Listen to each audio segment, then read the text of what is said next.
doing it? Oh, wait, hold on. Do we go on 3? 1, 2, and then go? Yes, okay, exactly. right. 1, 2. Okay. You win. I get to do it. This is extra content. I started the stream. I hate fucking losing at rock, paper, scissors.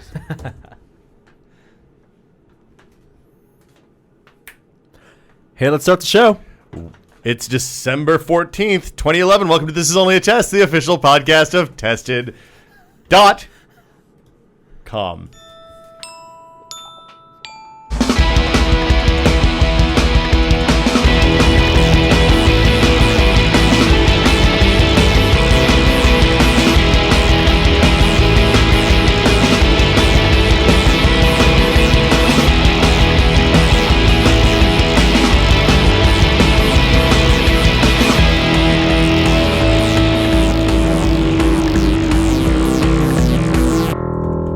I'm Will Smith, and I just whiffed the hell out of that opening. How Yeah. you doing, Norm? I'm laughing on the inside and on the outside. Yeah, thanks for that. I appreciate it. Wow, you rush like no other. It's been a while since you've messed the. It was like one of those basketball shots where it kind of rattles around Yeah, the rim it was for a bit before it drops. Well, but the thing that neither of you caught is I said today's date, not the date the podcast I will caught air. that, and then So- you did the pause, slowed down time, bullet timed it so you could hit the. You know what? It's the music. Christmas. It's the season to give. I'm all over the I'm place not going to today. give you any grief. It's Hey, the season to give grief. It's to the give first. shit. It's the first time I've done it in a few It's months. true. It's the season of Yeah. the airing of grievances. Oh my god! I don't even want to talk about the holiday. Well, let's get into that a little bit. Gary, you're wearing a V-neck sweater in here, which is very risky, given the normal high temperature of this room. But it's the holidays. That is Christmas it's a time. very Steve Carell, the second Clark half W. of Griswold.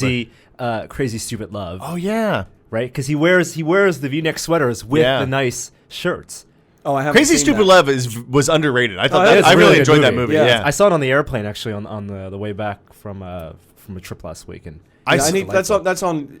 I mean, it's on the list of a million movies that I need to see and have. I think it's Big on backlog. Netflix. Even. it's on. I don't think it's on Netflix yet, but it's on no, Apple TV or something. yeah, it's We on- rented it a few weeks ago. It's out there in the digital download Yeah. universe. I'll probably wait for Netflix. I would. I actually would pay, like, if I saw it as in a $15 Blu-ray pile, I'd probably buy it. It seems like the kind of thing I might watch twice. I don't know if you've noticed, but the window between the pay digital download and Netflix seems to be narrowing. Like, I remember we paid to see, I think, Insidious, the horror movie. And, Yeah. and which was pretty new at the time on digital download.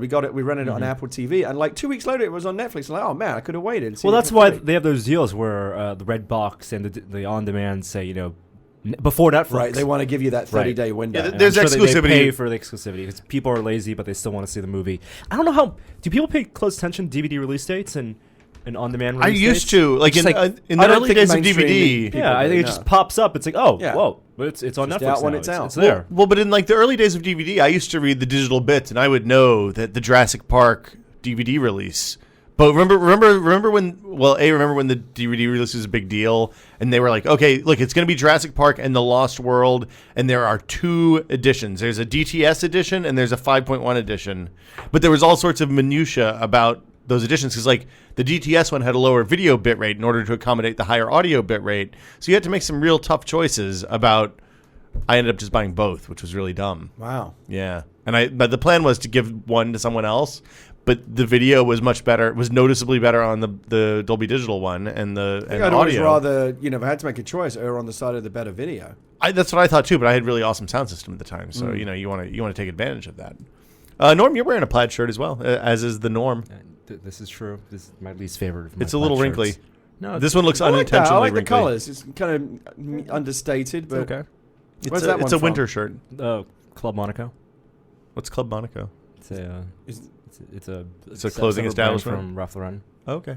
oh, La-di-da. yes, very, Oh, very Gary's nice. new thing is the 1% norm, right? Oh, that's right. Yeah. Except for your tweet this morning. I saw your Porsche tweet. Well, I appreciate high-end cars. I don't actually drive one like Yeah. you. I aspire to be in the 1%. You are actually there. I am Slumlord Norm. No, right, don't slumlord say that. Norm. Don't say that. What? Pitchforks. Pack 'em Hey, in. you have a deadbolt on your bedroom door, right? Do you have And a shotgun. Do you have an escape? Do you have an escape ladder An in case of airsoft fire? shotgun. You're up so No. high in the clouds. Yeah, that's. I heard We you had a actually- we deck. I do have a deck. We Yeah, you're talking about actually, my we bedroom. actually shouldn't be pissing Norm off because if we keep him sweet, who knows? At Christmas, we could be hearing Yeah. the Lexus jingle. Yeah. December to remember. Big giant Walk bow. outside Whiskey Media and there's 2 Lexi Wow. wrapped up in bows, and we can be, Wow. oh, Norm.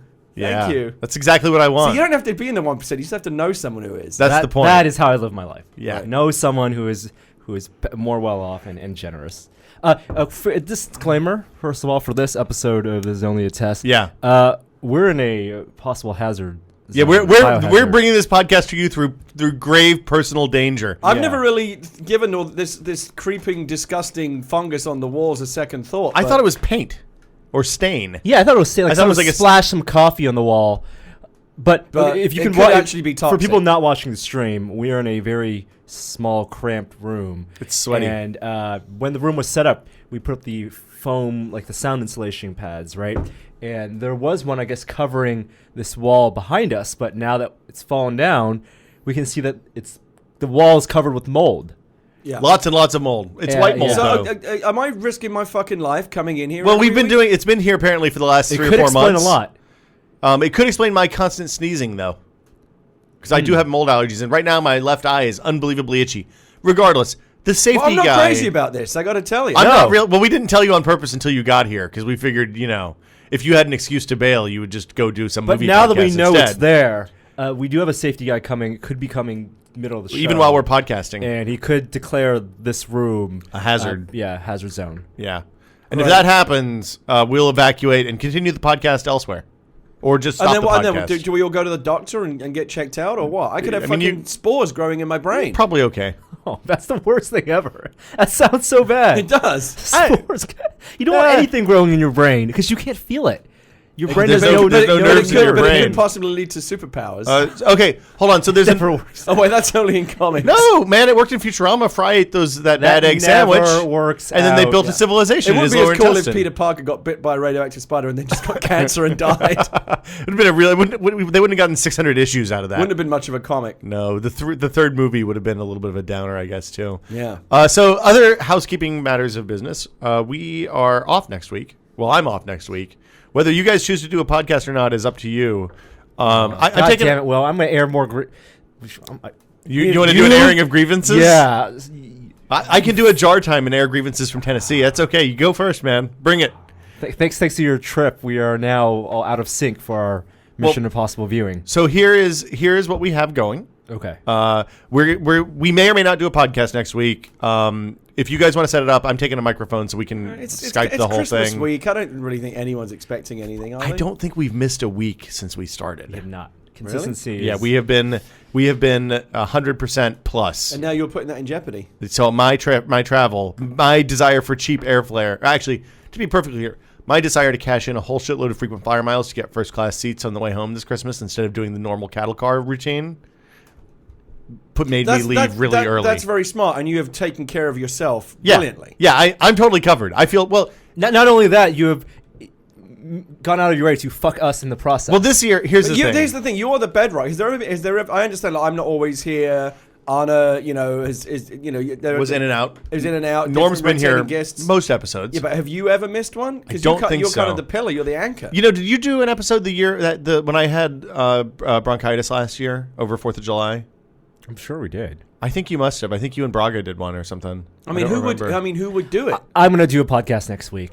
No, I think you guys should Skype me in, and Norm should run the podcast next week. I'll do the podcast next week. Yeah, I think that's whether a you have brilliant internet idea. or not. You could sit in your parents' You garage just and call steal me. their Wi-Fi. Yeah, steal their Wi-Fi. Dude, my mom and dad have better internet than any of us. Really? They have 50 megabit bidirectional fiber. Bidirectional. So it's 50 megabit upload, 50 megabit download. They have 50 Mbps Yes. Wi-Fi. No Wi-Fi. Well, they probably have Wi-Fi, but mostly just you plug the thing in, and it's like our internet connection at the office. It's never the same when you Skype in, though. We've seen Well, you can video Skype me. Their bandwidth is that good. Oh. I could be the face on the screen. Telepresence. Be Max Headroom. Telepresence. It would be like telepresence. Yeah. And then I think we're going to do a podcast the week afterwards, but we'll probably do something crazy for that because there will be no news between What's that? Christmas The week and New between Year's. Christmas and New Year. Yeah. Maybe we should play a board game or something. Just all fake outtakes. Yeah, exactly. Nothing but outtakes. There has, however, been a relatively small but consequential amount of news this week. Since we recorded the last show. By the way, I just want to say this coffee is quite good. The Perry coffee? Here at Whiskey Media. Usually Perry don't expect coffee out of the office, big communal pot to be very good. But it's quite... coffee. Is that your influence? I mean, what's... No, I have nothing to do with office coffee. It's foul. Will shuns Of The course, office coffee. of course he does. Every time I've tried to make the office coffee better, it's just backfired and either created a lot of work that is of very low value for me, or they've destroyed something I love, like a coffee grinder. Yeah. So Yeah, you're best off out of it. Your kind of coffee tastes aren't appropriate for inflicting on the mainstream community. no, people here drink Tim Hortons coffee. I mean, nobody should drink that swill.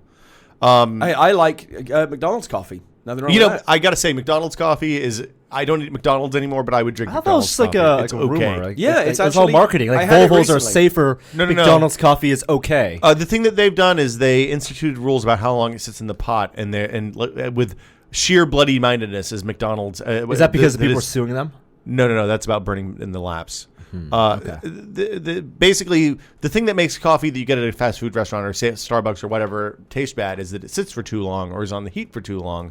And when McDonald's stopped doing that, then their coffee immediately got a lot better because they get okay coffee. Well, and they made an effort to completely redo and rebrand their coffee recently. There's a lot of marketing. Yeah. It's McCafe. It's still. But I coffee. think I read, somebody sent me something, or I read something about that there is a certain amount of quality control that other people don't necessarily have, because they buy the coffee in such bulk that they have a crazy amount of control over the source and where the beans come from, and it's it helps them make decent supply coffee. chain. It's the secret of Apple too. Now, what's the best fast food convenience store coffee? Is it Dunkin' Donuts still? You'll drink Dunkin'. I've never I had love- Dunkin' I Donuts love- coffee You at a brought Dunkin' in Dunkin' Donuts. Donuts. But not at a Dunkin'. I've You only brought had in the the Dunkin' beans. Donuts coffee. No, somebody sent it in. You never been sent it. back east? Go through an airport. There's a Dunkin' Donuts. Grab a coffee. As a guy who has a little bit of a weight problem, Did you the not watch donut Source store Code? is the bad Well, news for I me. don't eat the donuts. I just get the coffee. Yeah, but I don't have that kind of self-control. Ah. I mean, it's not like I'm eating bacon all the time, so I'm satiated. Hey, I've got to tell you something. This applies directly to you, Gary Whitta. Okay. When we were out last week and we went up to Tamales Bay, we're not going to talk about news this week, are we? We'll get there. Okay. We'll get there. Come on. Everything in due course. So we went to this place where you can buy. It's basically like a farmer's market, but for meat. So instead of going to the store, So you went to a meat market. but basically straight from the farm to this place where you buy it, and then it goes away. So they had all the eggs that aren't perfectly white and brown. They look like eggs straight from the Right. chicken's ass. Right. Eating a steak that was happily kind of grazing around Yeah, this morning. yeah, like 3 days ago. Well, Yeah. they dry age a little bit, I think.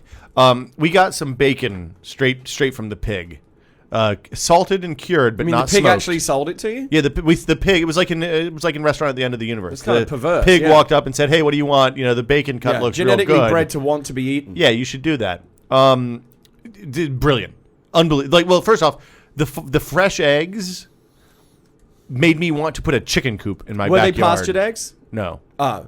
Oh, Those are the Hold on, best. you mean pastured or pasteurized? They're not the pasteurized. No, they're not the, pastured that means they're all eggs, from the- yeah, that eggs means are they're all where from the the same chickens chicken, are right? truly, yeah, exactly. truly free roaming. Yeah, Yes. that's exactly what it was. Yeah. It's like chickens walking around, but chickens always lay eggs in the same place.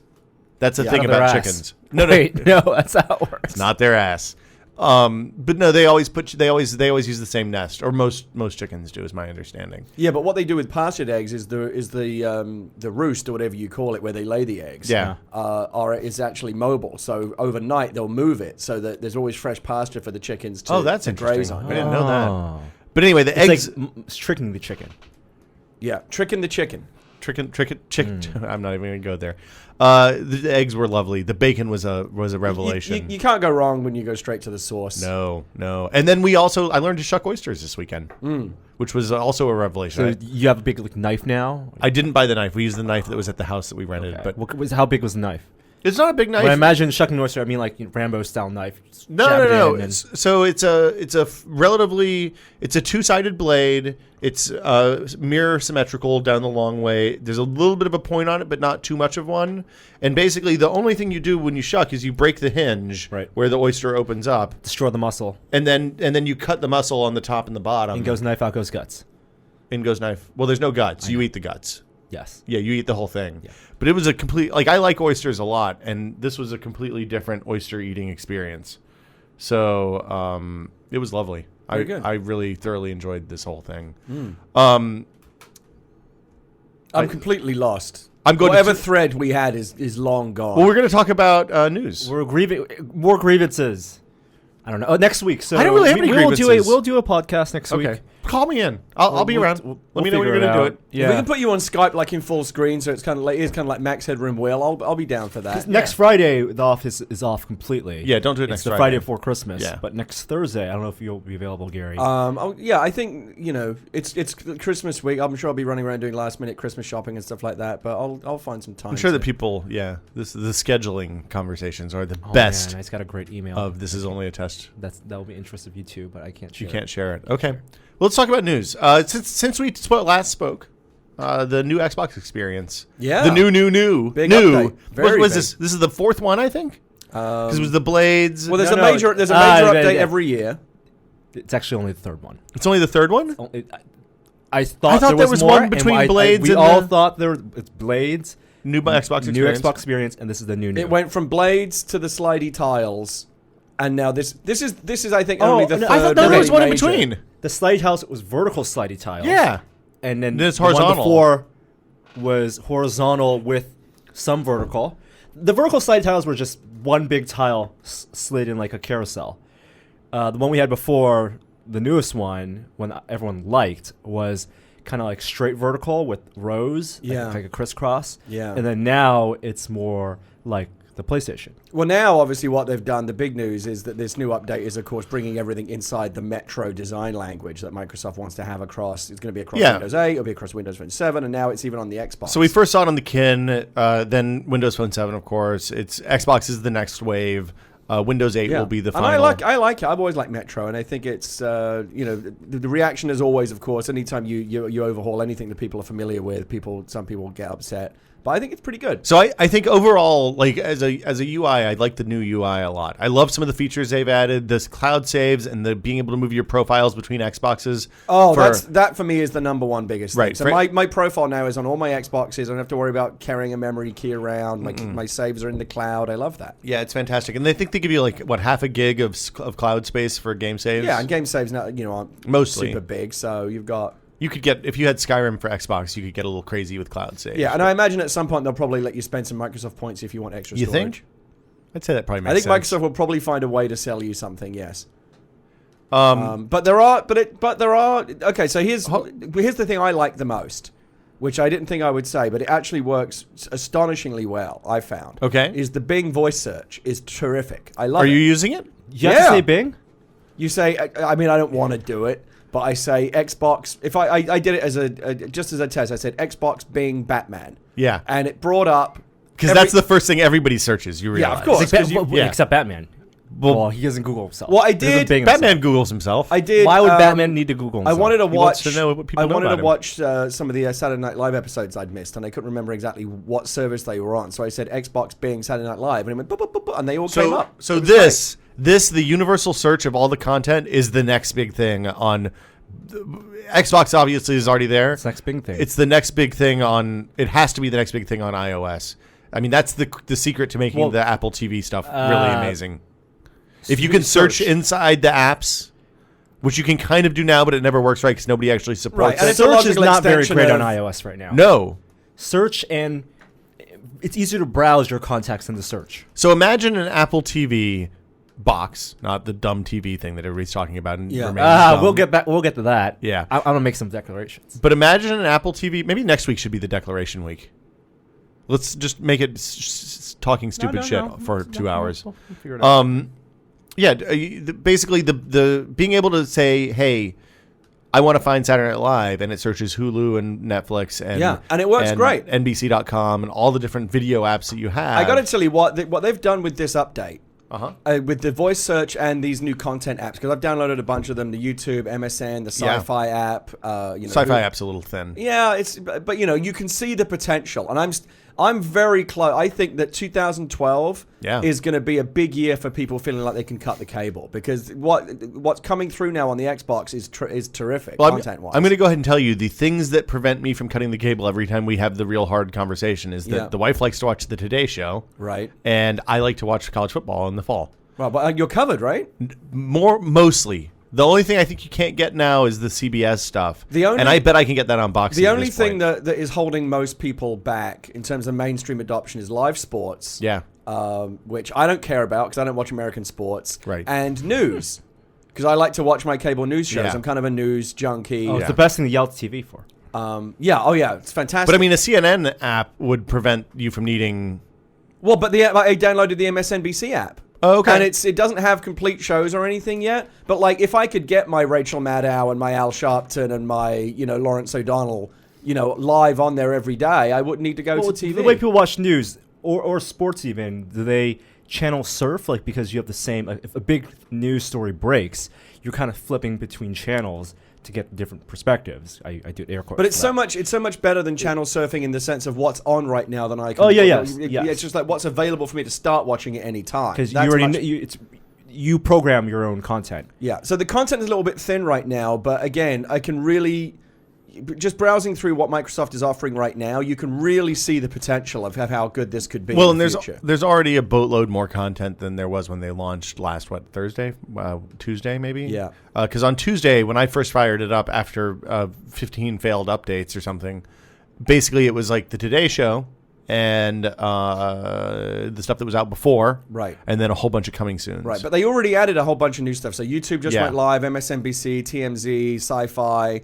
And Verizon Fios for those customers, Yeah. and HBO Go, Xfinity, and a bunch of other. HBO Go not live yet. Those aren't live yet. They're in No, the but I'm coming saying soon. those are going to be. That's what's coming next. Yes. And and again, as they've built a platform now that they can just continue to iterate on and add content to. And I think like a year from now, I think it's going to be a tremendous service. Well, and there's a Fios app now, so that's the first of the cable provider specific ones. Right. So people who have Verizon Fios can actually tap into that. Now, the bummer about the Fios and the Xfinity apps are that you have to still buy cable in Yes. order to get them. Yes. And same goes for HBO Go, but that'll change with time as well. It's funny when I think about cutting the cable. I don't necessarily think about it in terms of not paying for cable anymore. I'm happy to pay for the service. I'm just migrating to a better way to get to that content. Yeah. You're cutting their shitty Yeah. interface. Yeah, it's basically an on-demand model. It's everything that I want to be able to watch whenever I want to watch it, and not being that should slave be to the selling schedules. point, and that should be the marketing. When people say cutting the cable, and when all the people write about cutting the cable, the first thing they start out with is, "Oh, your cable. Look at your cable bill. It's $120." A lot of people Right. are okay paying that, Right. but they don't realize they could be getting a lot more. From Well, that. because and that's the thing. When I say like, oh, I pay $100 a month for cable or whatever, and I get all this stuff I don't want to watch. It's not that I don't want to pay the $100. I just want what I want in return. So I'll pay the $100, but that is going to be a much greater value, better interface. when what I'm getting is all that content that's available at any time. of course. Exactly. I spend more time in the on-demand menu these days than I do watching regular TV. and it's a shitty on-demand menu. That's And it's probably not why great on demand. So when it you- comes to Xbox, I'm going to love that. Yeah. Can you use the Xfinity app to control your on-demand playback though? Right? I believe so. Yeah. Do Depends you ever what do that or No, not? Comcast. it's Depends just- what box you have. I think. Oh, okay. And then for me, the dream is to be able to pay a la carte per channel. I mean, and I think that's going to happen. If you look at, I do think we will get there. if you look at the way, well, what'll happen is the filler channels. There's two factions that don't want this. Three factions that don't want this to happen, right? So the cable providers definitely don't want that to happen because they want to keep bundling the whole thing up, all the shit channels you never watch with the 5 channels you actually do. So you have to buy all of them, and that's good for them, right? Not really good for us. The other thing is the people who make the shit channels frequently are in conglomerates with the good channels. So, for example, Scripps Howard is HGTV and DIY and Food Network. Mm-hmm. I watch Food Network kind of a lot. I never watch HGTV or DIY. Right. So I don't care about those two channels. And I'm not saying that those channels are shit. I'm just saying that for me, they're not channels I want to watch. So for me, they're shit. I mean, the a la carte model already kind of exists in what we currently think of as premium channels, right? You can add on services a la carte if you want HBO, Stars, But you need Showtime, the base whatever. service, and that's Yeah. why those channels are Yeah. relatively still cheap. But I'm pretty But they're not optimistic. really because They are- HBO is $20 a month now. no, it's not. You have the deal. If you want to keep it after the end of your 2 years, it goes up from 10 to $20 a month. I don't think HBO could sustain itself just selling $20 Absolutely, they subscribers to everyone. I think Comcast is paying them more. Well, in no. addition to that. So the way it works is Comcast pays HBO for a right to transmit their product. Part of what the upsell goes to HBO, part of it goes to Comcast, and then HBO also makes a bunch of money on selling Yeah, they all the downstream rights all for the DVDs, all the yeah, stuff. all They that control stuff. that still. I'm very optimistic that this is going to be good. I think again, I think what consumers want is ultimately going to rise to the top here, and we will be living in the Good Morning Batman world of a million channels, and we just decide which ones we want to subscribe to, and we don't have to trawl through the nonsense anymore. I hope so. I mean, like I said, I'm very encouraged by what I'm seeing with this Xbox model. It's really good. As someone who's loves technology, the whole Situation Room, like fantasy, the big giant, the war room, not just like the big Doctor room, Strangelove but also thing. multiple. Like everyone, I wanted when I was younger, I wanted to wake up and have like 10 TVs, like turn on, and have news channels in every one. Good Morning that's Norman. Great, yeah, and that's the Good Morning Batman. Yeah, you don't dream. really want that. No, though. you don't. No, it'd be cool to experience for like a day. But no, you don't I want Tony that. Stark's thing. I want I can't remember the name of the house. Jarvis or whatever. I want Jarvis. Paul we're getting Bettany there. telling you. If they were smart, they would hire Paul Bettany to be the voice of Oh, Siri? absolutely. No, or Siri. Yeah. To be the male I'd rather voice of Siri. to be Right? the male voice of Siri is a smart move. And there's a tangent there. Google, now there's a rumor that Google is doing their own Siri competitor. Well, they bought And Alfred. I don't know if it's, but their code name for it is interesting. It's Majel. It's the Majel Barrett? Yeah. Oh, Majel. okay. Yeah. I can see that. So they're obviously nerdier than Apple. It's interesting that they're going for the grognards hard at Google. I mean, I guess grognards know grognards, right? The on the Alfred front, I wasn't going to put this in the news, but it's interesting. Have you used Alfred, Gary? No, I don't know It what seems that like is. the kind of thing you might like since you travel a little bit. What is it? They bill it as a personal concierge. So what you do is you teach it stuff you like. So you go in and you say, okay, I like grilled cheese sandwiches, and I like this hamburger place, and I like going to this movie theater. Okay. And then it extrapolates out from there based on the same kind of, I assume the same kind of like purchasing preference stuff like Amazon does and like Netflix does. Right, and it makes recommendations. And it makes recommendations based on that. What is this, a phone app or It's something? a phone app, Okay. yeah. Google just bought them. So it seems like that'll probably be tightly integrated with Android in the future, I would right. guess. Which, if they're doing a Siri type competitor and they put that kind of information in, it could get really interesting. Because Alfred, where Siri just pulls from Yelp and says, okay, there's these 5 places near you, 3 of them are really good and one of them's close. This actually is more personalized to your particular taste, which could be a real add something more useful on top of that service. Couple of points I want to make. About new Xbox. About 360, yeah. Yeah. I'm overall very positive. I know a lot of people don't like the new interface. Again, everybody belly aches whenever anything changes. I think it's a good interface. I think strategically it makes sense for Microsoft. I think the new content stuff is terrific. And I think that new content stuff has left Sony in the dust. Well, do you think that Sony needs to be doing this on PS3 right now, otherwise they're going to. Well, they're barely catching up. I mean, their marketplace is just becoming more fleshed out. The Sony store, PlayStation Store is not. I went from a couple of years ago saying if somebody said to me, "Should I get an Xbox for a PS3?" It'd be Xbox, no doubt. And then there was a bit more parity, and I would start to ask people like, "Well, what do actually you want to do with it?" Because there's some, they have different strengths.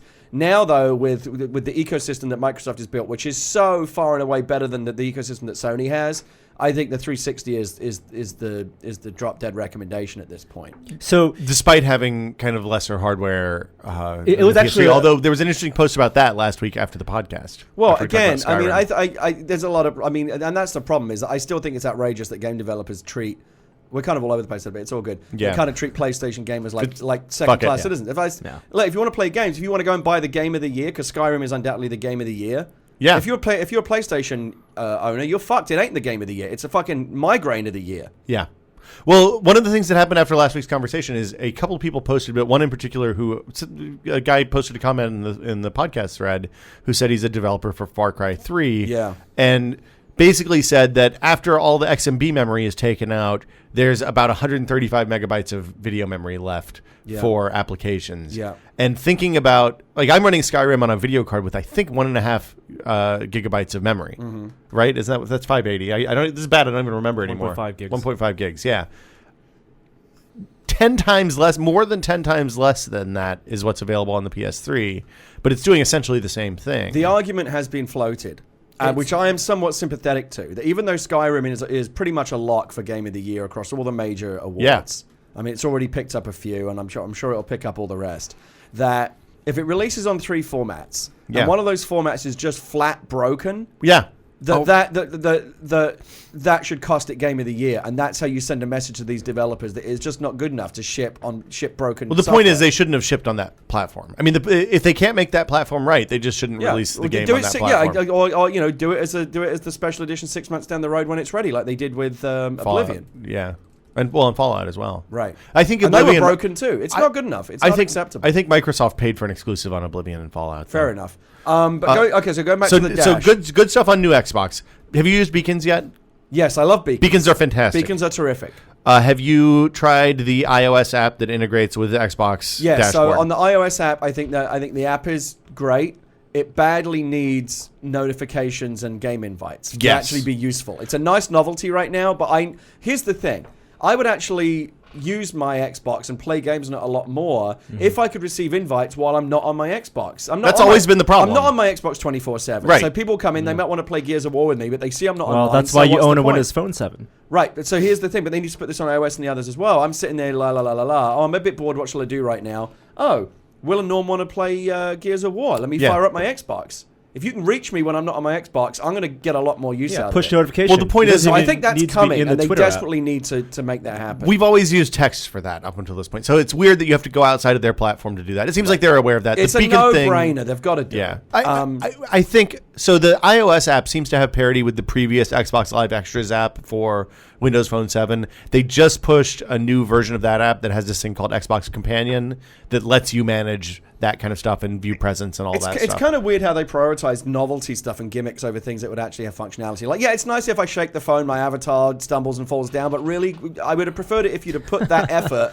into push notifications for game invites, something that would actually be useful. I think that stuff. I think a lot of times, like this is the same thing that happened with Games for Windows Marketplace, and the fact that they didn't have a Games for Windows persistent friends list you could run in the tray on the background, right? But you could buy all the DLC you wanted. They do the shit that's easy first, and then the hard stuff comes later, or not at all. It's like the Steam friends list.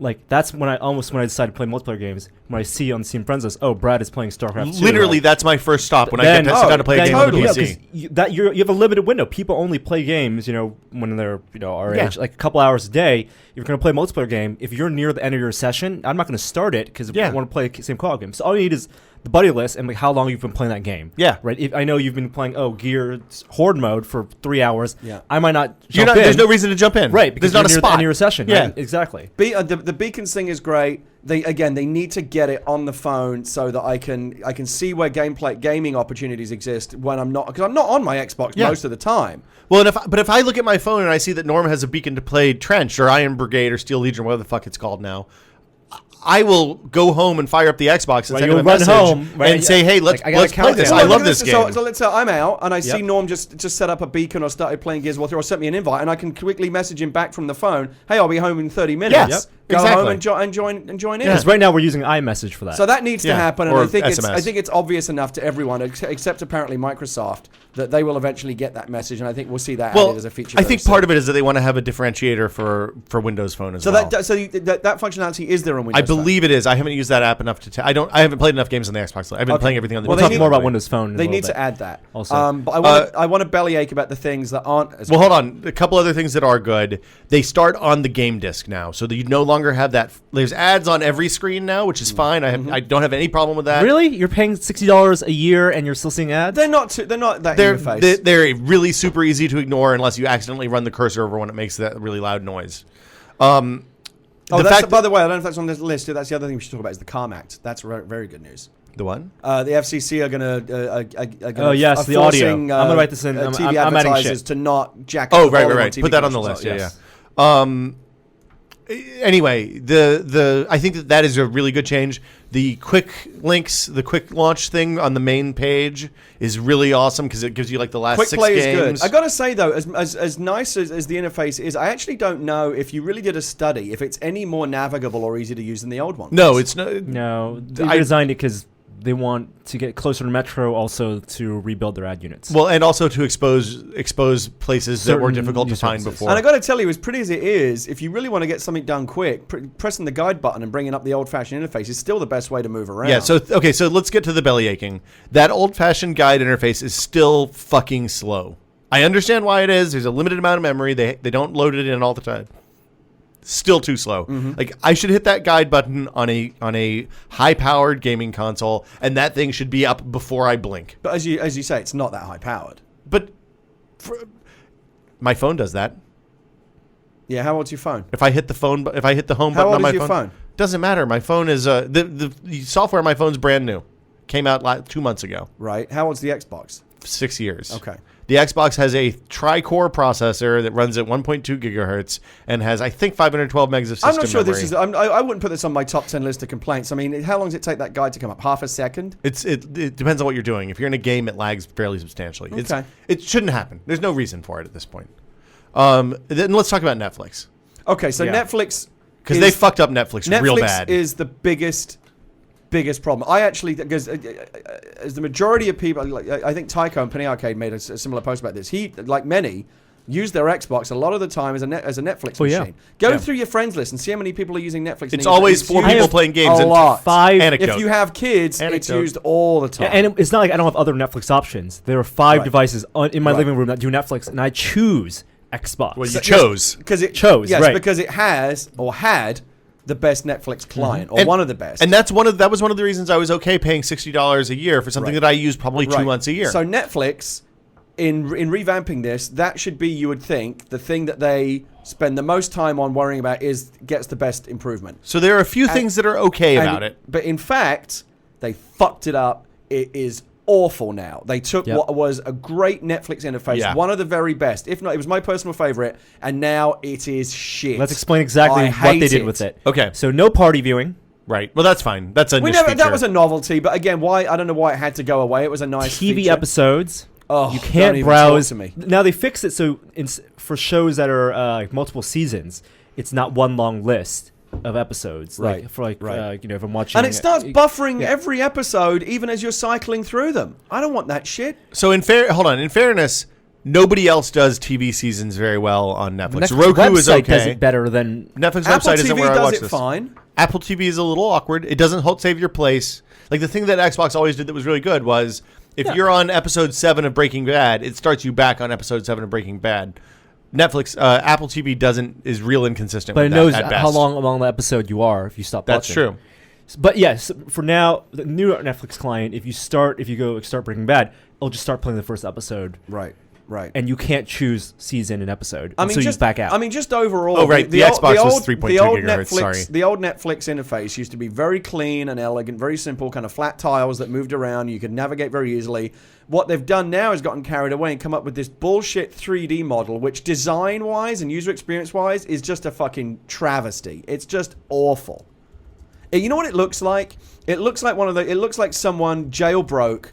Like an amateur designer jailbroke their 360 and said, "Oh, look what I did." You know how like you see those jailbreak themes for the phone for iPhone that just look terrible because they have no design. Are we training? sure that this is an Xbox developed app? I don't know who Microsoft developed it. developed that? I don't know who's to blame. I just know that it's shit. It's just terrible. Fair enough. There's no understanding of negative space or basic design language. It's crowded.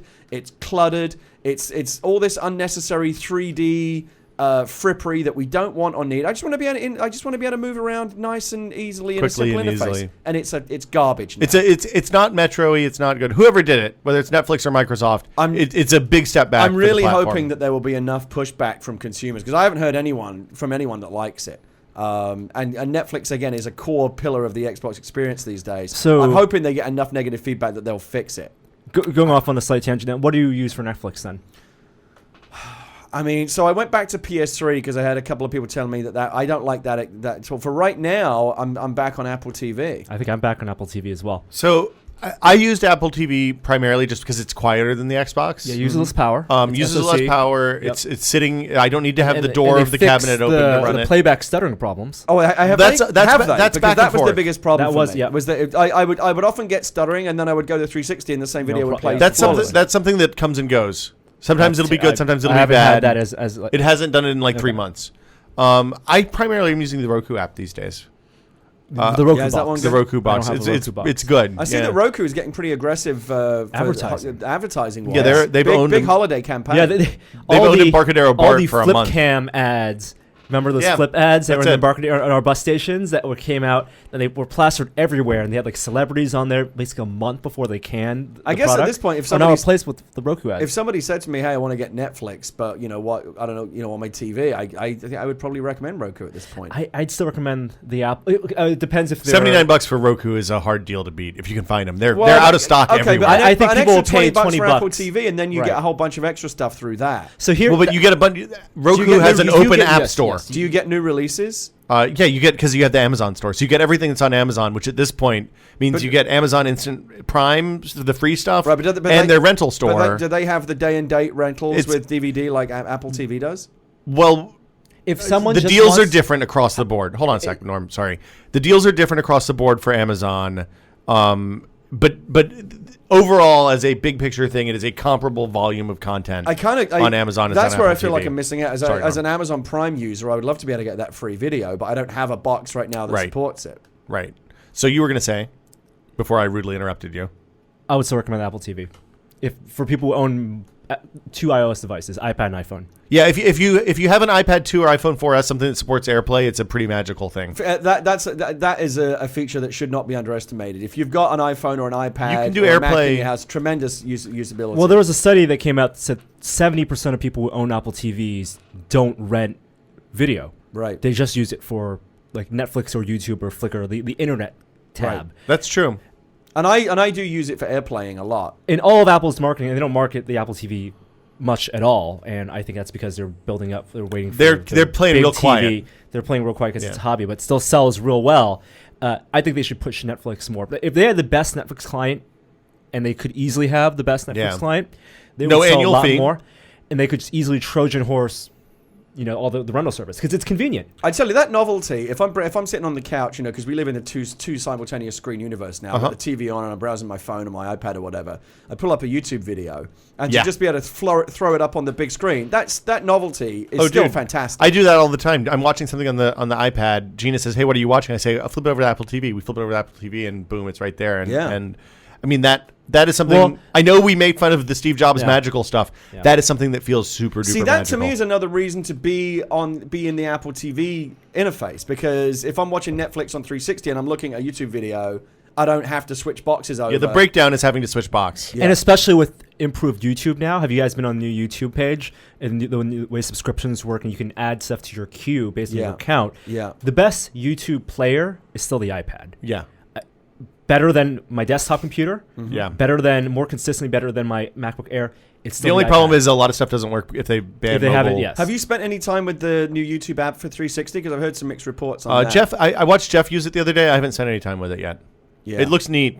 I don't know if it's any good or not. Does it have voice search? I think everything has voice search. So- I think when you search Bing, it'll search YouTube now. So the other problem, I want to just say one more time for anyone who may be listening from Microsoft, fucking fix the Netflix app for 360. You fucked it up. It's terrible. I'm gonna, you're gonna lose a lot of people if you don't fix that shit, because it's a fucking train wreck. The other benefit Now. of Roku, sorry, I'm were done. Were you done? No, I'm ranting? done. I know what I was going to say. Yeah, We're on Roku. We're on Roku, But we're not on all Xbox. technically on Apple TV on YouTube. Yeah, you can watch If you everything but subscribe. subscriber stuff on YouTube as well, and it's all HD now because we flipped to the HD switch for YouTube viewers the other day. The other thing that bugs me, Yes, and this is kind of the let it out, Gary. So the Kinect functionality in the 360 now, Yeah. it's nice to be able to do this, the Batman No. stuff. But it's you're not You're swiping actually the gonna do air it. for Again, it's people much listening. easier to just do this Yeah. than it is Tapping to a do, button. to do Well, I this. just use Yes. my remote. I have my remote mapped to right. Xbox, and I don't even have to pick up a controller. Right.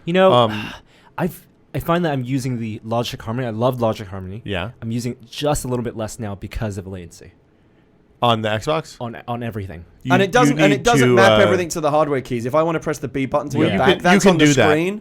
I have to. That's kind of annoying. But that's not the You point. can. I mean, that's something you can fix if you want to take the time to do it. The voice search and this novelty stuff, that's all fun. There is a problem, and it's great to be able to say Xbox pause, Xbox play. I do use that when I get up, make a cup of coffee, Xbox, Yeah, of course. resume, whatever. I never think to do that. I just hit the button on the remote. Here's the big problem. I never remember which button it is. It's very, very distracting. If you're watching any kind of Kinect-enabled video, whether it be on Hulu Plus, Netflix, pretty much anything at this point, you better make sure that you do not fidget, move, or anything. Because if you move even the slightest thing, the Kinect picks it up and brings up the hand thing. Oh, do you want to use me? No, I just scratched my fucking nose. Oh, see, it doesn't do that for me, and I wonder if that's because I never used the Kinect function. It's like you want to cover the Kinect with a t-shirt. Yeah, you have or something. to throw like a fucking tea towel over the. You can make a little hat for it. Yeah, or turn it off in some way because it right, keeps like a doing blindfold. Every, Blindfold for the Kinect. Every single time I blinders. move, this comes up in the corner of the screen and pulls my eye down. Oh, I don't and get that it's at very all. That's really every weird. time you say Xbox, what Xbox? I Kill a tweeted, puppy. I mentioned something about it, and a lot of people said, "Oh yeah, that happens. It's really annoying." So they need to fix that. I'll have to pay attention to that. I've not noticed that. There needs to be less of a hair trigger on this. If I do this, great, bring it up. But like, if I do that, I don't scratch your nose. Yeah. Okay. Or scratch my balls Gary, or whatever it is. You just need to sit in your recliner, being perfectly still for the entire 2 hours and 45 minutes. Hey, which I'm totally capable of doing. Right? Yeah, yeah. like a sloth. And I'm terrified to move.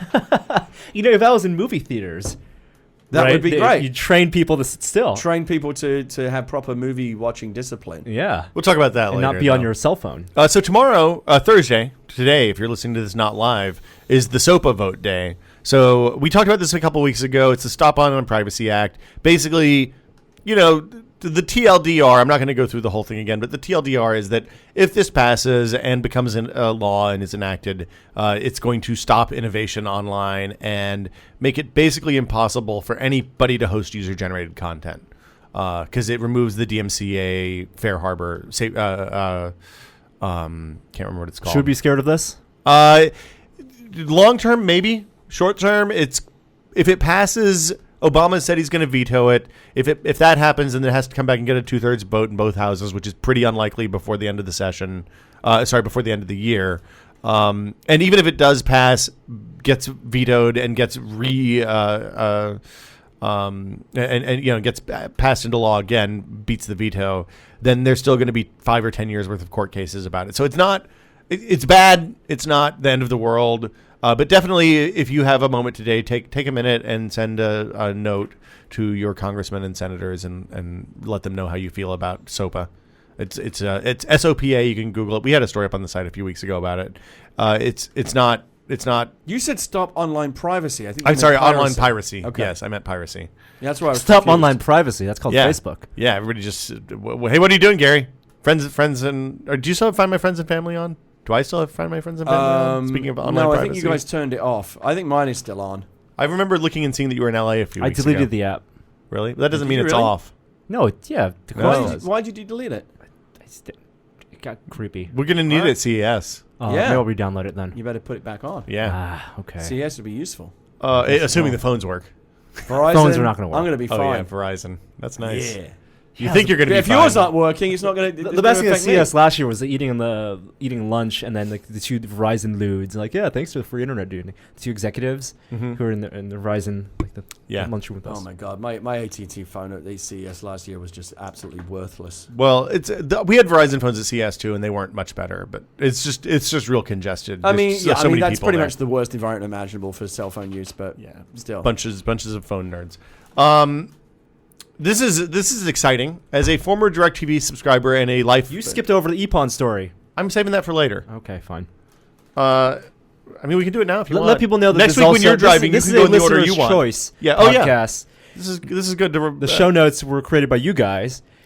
Somebody Comic Sans them, which was the point at which I knew it was time to turn off. Right, we walked in suggestions. 10 minutes before the podcast was going to start. And look at the magic happening on the Google Docs. Like And I then said, someone changed the Comic Sans. I would love to to see some kind of Alt. automated script where as soon as somebody selects Comic Sans from the font menu, it Yeah. shuts down the document. Yeah, I think that's a good policy. I mean, whether it's automated or whether I'm sitting there watching it, either one's fine. So yeah, the TiVo and DirecTV are getting back together. Supposedly, there's a page on DirecTV's site that has a DirecTV TiVo.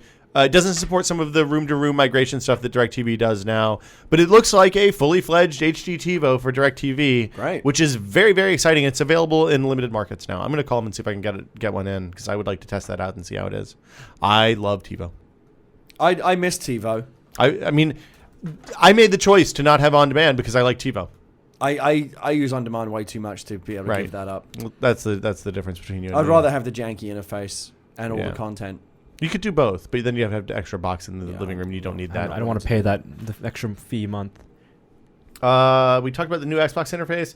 Let's talk about Epon Arena, since Norm was very excited about this. What is this thing? I read this story, but I didn't watch the video or anything. It is a piece of technology that may be available in the near future. The technology available now, basically, board games on virtual surfaces. We all love board games. I love board games. We love like European board games, D&D, maybe even tabletop gaming. I've never played D&D. Have you played D&D? I've never played D&D. You played D&D? You know, there was a D&D whiskey D&D. That lasted like 3 days. I think there was 3 sessions. I'm not sure who was the DM for that. Rory was DMing it, so it was about puppies. Was it? Okay. All the monsters were puppies. Well, maybe that's why it stopped after Maybe, three I don't know. sessions. I know they spent like 2 hours after work one day just creating characters, and then it was a whole lot of fun. And The City of Heroes experience. Yeah.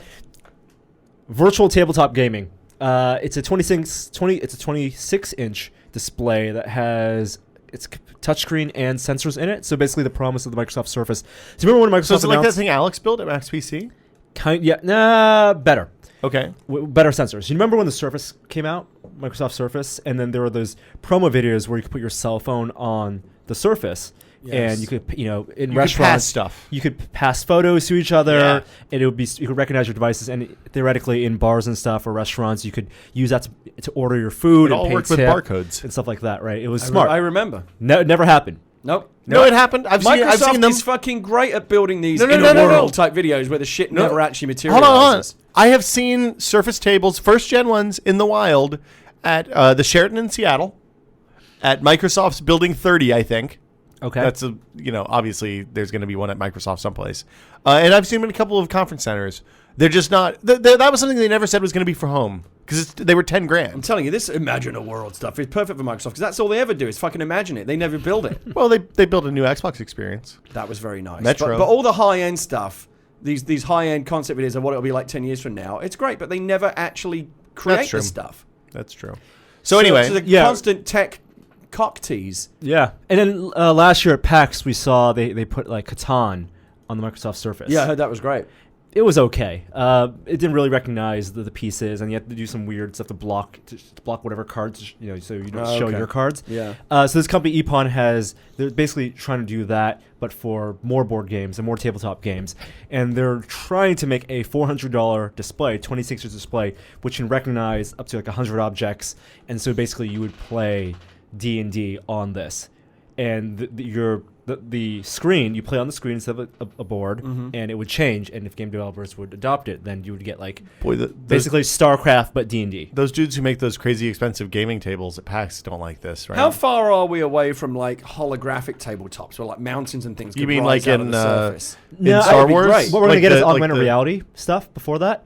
So at Microsoft Research, they're doing this project. I think I saw it on the Verge video where they're combining Kinect with tablets, where Kinect can how the Kinect can recognize people's faces and also create a 3D map of you, right? They'll have Yes. that plus augmented reality, so you'll hold a tablet or your phone above a board and you can see like mountains and people. That sounds stuff. terrible. Yeah. I don't want to sit there and play a game for 2 hours with my tablet held up here Well, so I can see. you the did board. Scrabble for 2 hours with the iPhone, and That was and flat on the table though, and also it never worked. it never worked. Yeah. So the problem with all these things is that the games aren't that great. Yeah. I mean, you have to have real games. Yeah. That's the. Although, I mean, sometimes real games come out from scratch. We played that Assassin's Creed Recollection game yesterday, which is a surprisingly deep iPad game that came just out of CCG, nowhere. So yeah. yeah, CCG. So that's the video. People like the video for that thing. I think those videos are cool, and it's real technology. If it's $400, I think people are I nerds, would super buy nerds a are gonna buy dedicated. it, Yeah, maybe. as long as the games are good. Well, the trick is they have to license real games. Yeah. So they have to get your Dominions and your Catans and your Ticket to Ride and all that. Oh man, the I would pandemic. love. Where's the iPad Dominion? I want that bad. It's coming out in December supposedly. Yes. So like now, it should Yes. be out real soon. Yeah, it's Hurry. I would love to play iPad Dominion. You should play. You should get Ascension. You should play that. It's Dominion It's like. similar. It's Okay. Yeah, I it like works on Dominion. iPad, yeah. That's what I know. I No, want, no, I know. want that. And you get the virtual version so you can practice Yeah. on the iPad. Yeah. So that when people come over and play real Dominion, then you win, yeah. right? Because there's Yeah. much more satisfaction Well, winning you- in person. Yeah. The thing that happens with Dominion and all those games is that you develop strategies that based on interactions between specific cards, and some crazy stuff happens if you build your deck right. I went to a Windows 8 store developer thing last week after we recorded the podcast. So this isn't the phone stuff. This is the Microsoft Windows 8 store for Windows 8, the Metro App Store, basically. And it was primarily a developer event, but there were a fair number of press people there. And they basically ran through the business model for developers for that app store, and also gave some interesting Windows 8 updates that I hadn't heard before. So first off is they announced the beta date for Windows 8, which will be February of next year. It's not going to come out at CES, which is a Was that like a relief. flat out announcement, or was that something that was kind of like a off mention? Oh, by the way, perhaps nobody realized we hadn't announced this yet, but because I hadn't seen any announcements. I'm surprised they made that the announcement and didn't wait for CES to make the announcement. I don't know. I didn't. Maybe it was out elsewhere because I didn't see any big news stories about that, and I kind of assumed that there would be. So yeah, Windows 8 coming. The beta is coming in February. It seems they implied that it'll be a massive beta again, so open to pretty much everyone. One of the most interesting things about this is when they were talking about the Windows 8 Metro App Store, they were talking about it. Well, first off, Microsoft traditionally doesn't directly refer to competitors. So when Apple was doing the I'm a PC, I'm a Mac really. stuff, They just say our competitors, other players in the market. some companies do and some companies don't. I think it's stupid that they don't. I agree. I think it's always been stupid they don't. They explicitly said, look, here are the problems with these app marketplaces, right? On one Did hand, they specifically say Apple? on one hand, the Apple iOS App Store is super closed, is very limited in what you can do. It's very much walled garden. Even now, it's less walled than it was before. And it was interesting because it was real. Like the things that they were saying were true. And maybe because it was a developer event and they can't do the normal spin bullshit that they do at press events. But then on the other hand, they said that the Android marketplace is super fragmented. You can't find anything. Nothing gets surfaced that's good. Or very few things get surfaced that's good. It's very hard to have a fantastic app that shines on Android right now. It was a very good conversation. They talked about their business model stuff. They're going to do a 70-30 split. But the interesting thing that happens for developers is once they cross $25,000 in sales, then it becomes an 80-20 split. So the developer gets an extra 10% for Windows app stores, app store apps. That's still a lot of money. It is a lot of money. I know it's different because we're talking about desktop apps, and I think selling Windows Store, while the concept is sound, Well, it's both desktop apps and tablet apps. Because remember, Windows 8 is going to be the ARM-based tablet. Is it really that much out of whack though with what regular retailers take? I mean, how much does Walmart take? You know, you're paying for the privilege of getting more, like 40%. getting in front of everybody. like depends. GameStop, it's a lot. Right. It's So a this big is actually, percent. but by that basis, it's actually fairly reasonable. I think the problem. You're right. It's tablet apps also. If you went to the iOS App Store, Yeah. and you saw a $15 tablet app, would you buy that? I have. You would hesitate because your expectation. It depends on what it is. Your expectation for most games and So there's going to be programs trials. are 99 cents to $5. They're doing Xbox Live style trials with these apps, so you can download it, try it for either time limited or use limited or something like that, and then you're presented with the hey, would you like to buy this? The purchase transaction happens in the app while it's live, so you don't have the thing that happens on Xbox Live where you buy the app and then you come back and have to replay all the shit that you just did because you had one was the trial and one was the full. When's the last time you bought something from the Mac App Store, desktop App Store? Bought something? Sparrow probably. So 3 months One ago, time. 4 months ago. I think that's the only thing I've bought. I thought about buying Growl, and then I decided I didn't like the way that they're doing their forcing must people to update, upgrade yeah. and being kind of rude about it. I've only bought a couple of things from there. I that's the thing. bought Pages and Keynote. Yeah, I bought Pages. I bought 1Password, which I use. bought 1Password for my password management. Lion itself, obviously. Yeah. And some free stuff like Twitter. Yeah, fair amount of free stuff. I Alfred, think most people Alfred still look for No. free for desktop apps. They still look for open source free stuff. I very rarely open that app and browse. Yeah. I don't do that the same way I do with my iOS App Store. I think I'm more likely to on Windows. Anyway, other stuff that came out of this: $1.49 is the minimum price. There's no 99-cent apps. Boo. I think that's weird. I don't understand that, but I mean, whatever. I don't think 50 cents.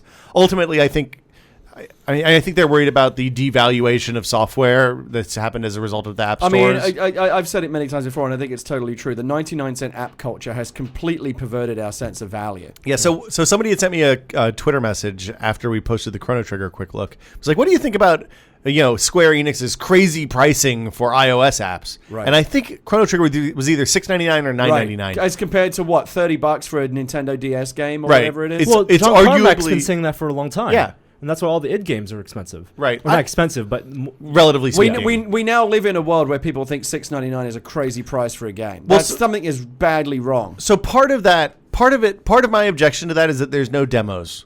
Like I get it on iOS, because on iOS, every time you buy a game, you're taking a chance. And I know that if it's an id game or a Square Enix game, it's probably going to be okay.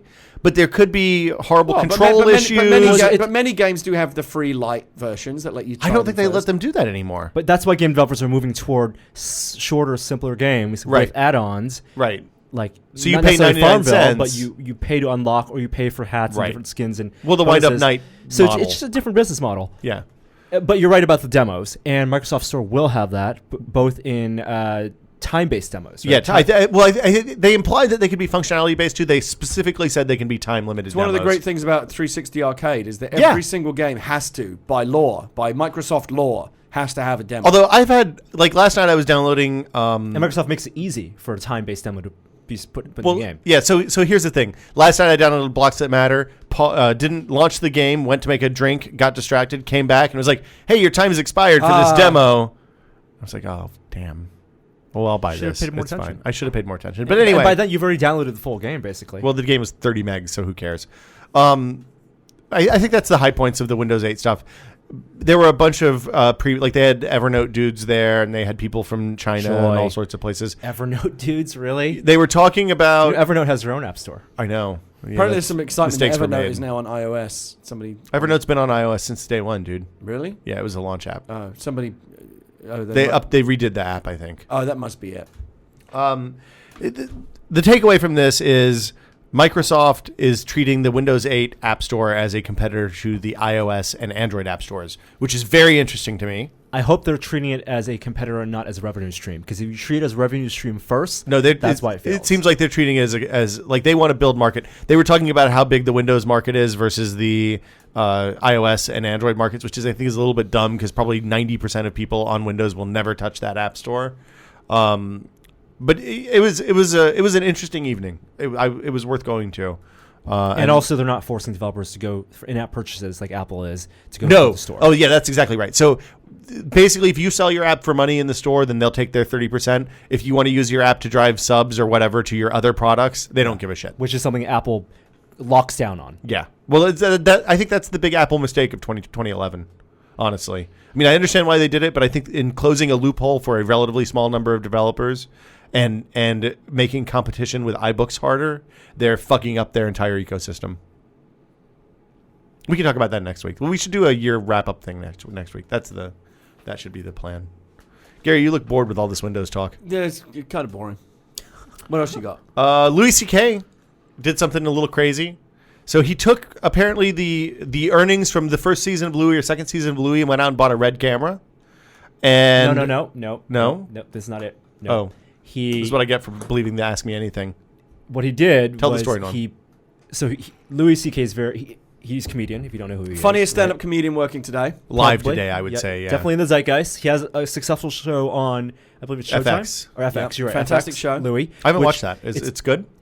Yeah, It's it's very excellent, good. and his stand-up act is incredible. Is it like absurd, like Always Sunny, or is it? It's a combination of Seinfeld and Curb. Yeah. I'd say. Oh, okay. I'll TiVo that. That Yeah, sounds but good. he's more of an It's on Netflix. he's Oh, more of a perfect. straight up asshole than Than Larry Larry David David. is. Okay. Yeah.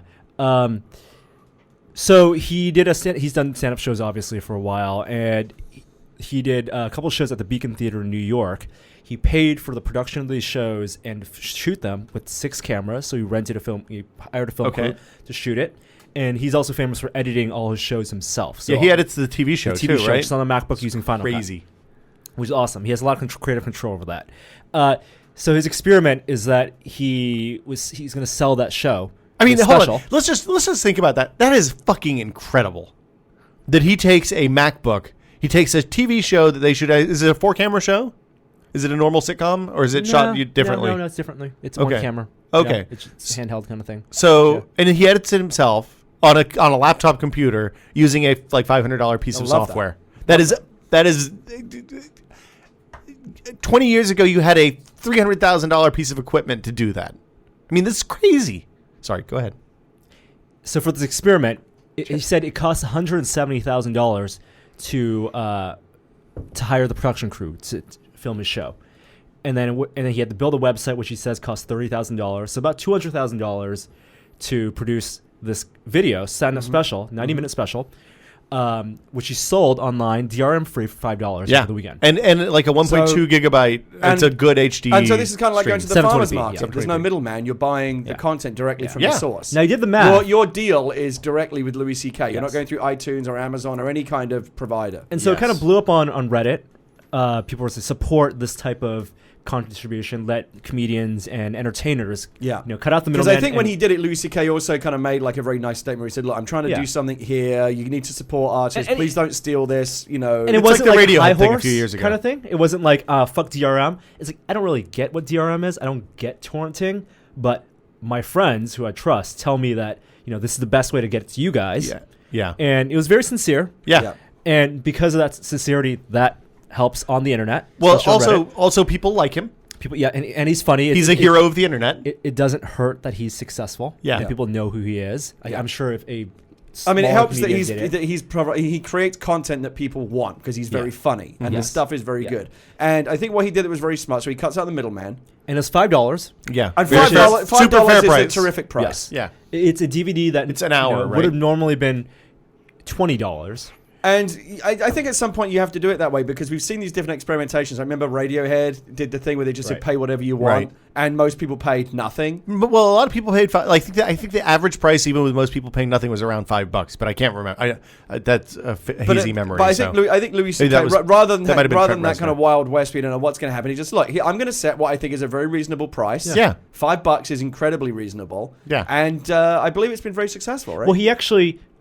Unlike Radiohead, which did the experiment and said, hey, it's kind of fun and successful, Louis C.K. gave out the numbers. That's how we know that the production cost $170,000. Yeah. He said so far, straight revenue, he's made $500,000. Well, so it's profitable. It's profitable. Since he made that post, he's sold another 30,000 copies. Yeah. So he's made in profit after production and expenses and PayPal fees about $200,000, $250,000 from this, which he said is still less than what a big-time distributor would have paid him in a guarantee up front to own that special, like a Comedy Central, and to sell DVDs and to sell distribution, but it would have reached fewer people. And more people would have torrented it. Right. So and I think part of the reason why it went viral, I mean, I was retweeting. I mean, I bought it immediately because I love Louis C.K. Yeah. He's hilarious. Yeah, I'm going to watch it on the plane next week. I'm ready to go. If you want to see some of his stuff, he has a great stand-up special called Chewed Up that's available on Netflix. You'll be a believer. I've seen him live. He's incredibly funny. I think he's the funniest guy in stand-up. So he's a dude that I didn't realize it at the time, but he had done, when we were launching the site, Norm and I were talking about cynicism-free technology coverage and the sense of wonder that so much of the internet has lost about this unbelievable advance in technology the last 10, 15 years. And part of the reason why he's popular on the internet is because of that bit that he did that went viral. And the chair in the sky bit, which is a super famous bit I'd never seen before you sent it to me after I said, hey, can you read this editorial form for us and let me know what you think? You're like, oh, this seems like a Louis C.K. chair in the sky bit. And I was like, oh, I should go watch that. I went and watched that. I was like, but that is exactly fucking it. The guy is, and this was 2 years before we launched the site. Yeah. As an entertainer, it's also extremely risky for him to do that because even if he makes the same amount of money off these sales, over a long run as he would have if he sold to a big guy or if he did like a show in Vegas or something, that material that he spent like a whole summer developing, it's all gone because for a comedian, that's it. Once people watch it, you need new material. So unlike like Jerry Seinfeld, you'll charge $200 a ticket in Vegas.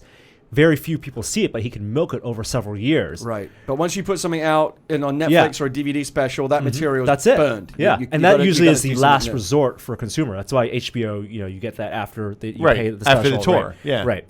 So That's it. So he needs to do new material, and that's why it's very brave of him to do that. Yeah. and it's better for. So it. I think the reason why it was successful is part of all it's a tremendous piece of content for a reasonable price. So just as a proposition, it's pretty good. Yeah. And also people want to support it because I think people see this as a positive thing. This could be the model now. We're sick of big companies controlling all the content and choking us for every penny they can get. Here's an artist creating something good, offering it direct to his customers at a reasonable price. Let's get behind that. So when Trent Reznor released that Ghost album, which was all instrumental, kind of sad people music. No, wait, was when is It was. okay? I'm thinking someone else who had the makeover, who had the country singer. You're thinking about.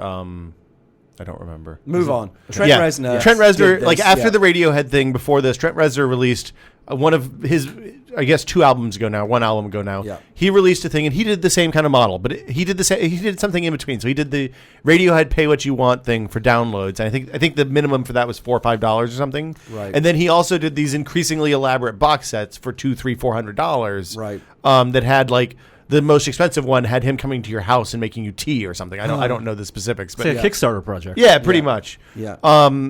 I like this. I like the Louis C.K. thing more. I think He kept it simple. I like that. I think that there's an opportunity to kind of fancy it up and make more on the high end. Yeah. But I like the flat pricing, and I'm happy to pay somebody who's creating content, even if I'm not like I listened to the Nine Inch Nails album once, maybe twice, and kind of put it on as background music when I was writing. And it's interesting, I've said before that you'll never beat piracy by trying to appeal to people's better nature and say you wouldn't steal a car and all that kind of stuff and trying to guilt trip people. That never works. The way to do it is just offer people the content at a reasonable price where they may as well just get it the honest way. But I think what Louis C.K. is doing is actually a little bit of both. He's offering it at a reasonable price so it's easy to get it honestly. And he's also appealing to people saying, hey, look, I'm trying to do something here. It's good content at a reasonable price. I'm a dude. Will you support this? And it seems like the internet has really responded to that, which is tremendous. I love And that. the question is, if someone did it again or someone else did it, right, would it have the same success? I'd love to see what a Jerry Seinfeld special at $5 Jerry or $10 Seinfeld's big. costs. If a lesser, like if a like a Dimitri Martin or something. Yeah. Did Yeah, that. you've got to be in the right place to do it. You've got to be someone that the internet likes. So Right. Louis C.K. is that kind of guy. He's not seen as like a super rich kind of Jerry Seinfeld. I mean, I'm sure he's doing very well. He these seems like a days. blue-collar dude. But he's all. I mean, I don't know if you ever saw his show on HBO, Lucky Louie, which was tremendous. Which is all about kind of being a working class guy and not having very much money and trying to raise a family. It was Roseanne, but with a dude. And even though he is, I think, I'm sure, quite well off at this point because his career is very successful. Yeah. He comes across as just one of us, like a working class schluck. Yeah. Which we all respond to that. Yeah. The thing I'd love to see is somebody huge do this. I would like to see what happens if U2 releases an album on the $5 or $10 or whatever I don't want model. to see that. I kind of think at this point. First of all, because music again- albums are different because they are like $5 or $3 once. I guess that's true on Because Amazon. again, as soon as you say YouTube, big corporations and the internet's going to go, oh, fuck that. But this is one guy creating something off his own dime and then just trying to sell it to you. No, I understand that. There's but a purity and an honesty to that I think people will respond to. I'm And have just, responded to. I'm just saying I want to see Prince then come out and release. I guess he did this, didn't he? Didn't he do a pricing? Well, he had thing? he had a whole album that he basically gave away. Yeah, I guess that was it. It was the "Fuck You" Warner Brothers album or whatever. Yeah. I don't know. I want to see what happens when presented with a wider, non-internet friendly audience. I'd also be interested to know how many people are still just torrenting this. I'm sure that it's probably a popular torrent. even though it's been very popular, no doubt there are people who, no matter what you do, they're just going to be internet scum. They want everything for free. They have no fucking morality. They don't want to support people that work hard to create good content. No. They're going to go steal it no matter what. Right. You're always going to have that. But that doesn't mean $5. I mean, and people be like, "Oh, $5 is a lot." It's like, yes, it's not. It's a cup. Well, of it coffee. can be. It can be for some people. Yeah. Like, on a huge budget. I mean, but for a piece of entertainment, if you're going to go watch a movie, that's $15. You can't just say as a blanket statement $5 is a lot of money or it's not a lot of money. It's dependent. What are you getting? It's all relative. It's a lot of money for a cup of coffee. It's not a lot of money for a 90-minute original concert movie. It's not I mean, your latte costs $5. Yeah. I find it really interesting. I'm glad it's worked out for him. Yeah, good for Louis I hope CK. he's happy about it. I hope. I mean, it sounds like the numbers are going to add up. I hope this encourages him and other artists like him to do more. Yeah, I'd love do to more see of a the Patton same. Oswalt $5 special. Yeah. Let's see. We're down into the other stuff. WebOS is going open source. I didn't know this. This popped up in the list when people were writing this in. Is this Their part big thing last week? So this is part of the. Meg Whitman finally decided because she said, within a month she was going to decide the future of HP computers. Yeah. Keeping Personal Computer Group, but then WebOS was still in limbo, and now it's open source. But they're going to make tablets, but in 2013, right? They have not committed. They said if they do tablets, it'll probably be later. A year off. Yeah. Okay. Yeah. I'm glad WebOS is not dying. I mean, and it being open source is going to be really good for people who bought touchpads. there's a good argument for waiting on the tablet market if you don't have an existing market share now, because as the hardware becomes more capable, getting that clean start, like we're starting to see. We bitched about iOS a lot last week, and a lot of the stuff that we were complaining about is increased complexity that's been tacked on to the base version of iOS. And then it either doesn't work very well, or it's not exposed properly, or there's just some jank about it. And I think that having an opportunity to come in and do a clean start a year from now or 2 years from now is not a terrible thing. Speaking of tablets, did you hear that Kindle is going to be releasing a Fire update that apparently will next solve week. a lot of your problems? Yes, this is in the list at the very end, but we can talk about that now. Yeah, let's talk about that now. It's the whole.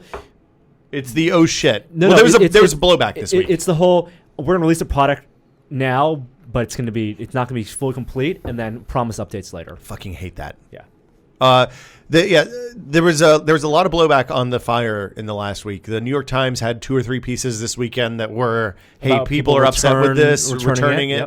Yep. It's not very good. A couple of usability experts looked at it and said, look, unless you have really small pointy fingers, it's not going to be easy to use because the buttons are too small. That's the price you pay, isn't it? I mean, they obviously needed it out for the holidays, so it's finding that balance between being able to get it out in time and having it be finished enough that you're not going to get the blowback for it being busted. Yeah. So I think I didn't think it was that bad, and if the software update, But you fixes used it for 4 minutes. Also, yeah, that's true. It was just a first impression. It was priced right.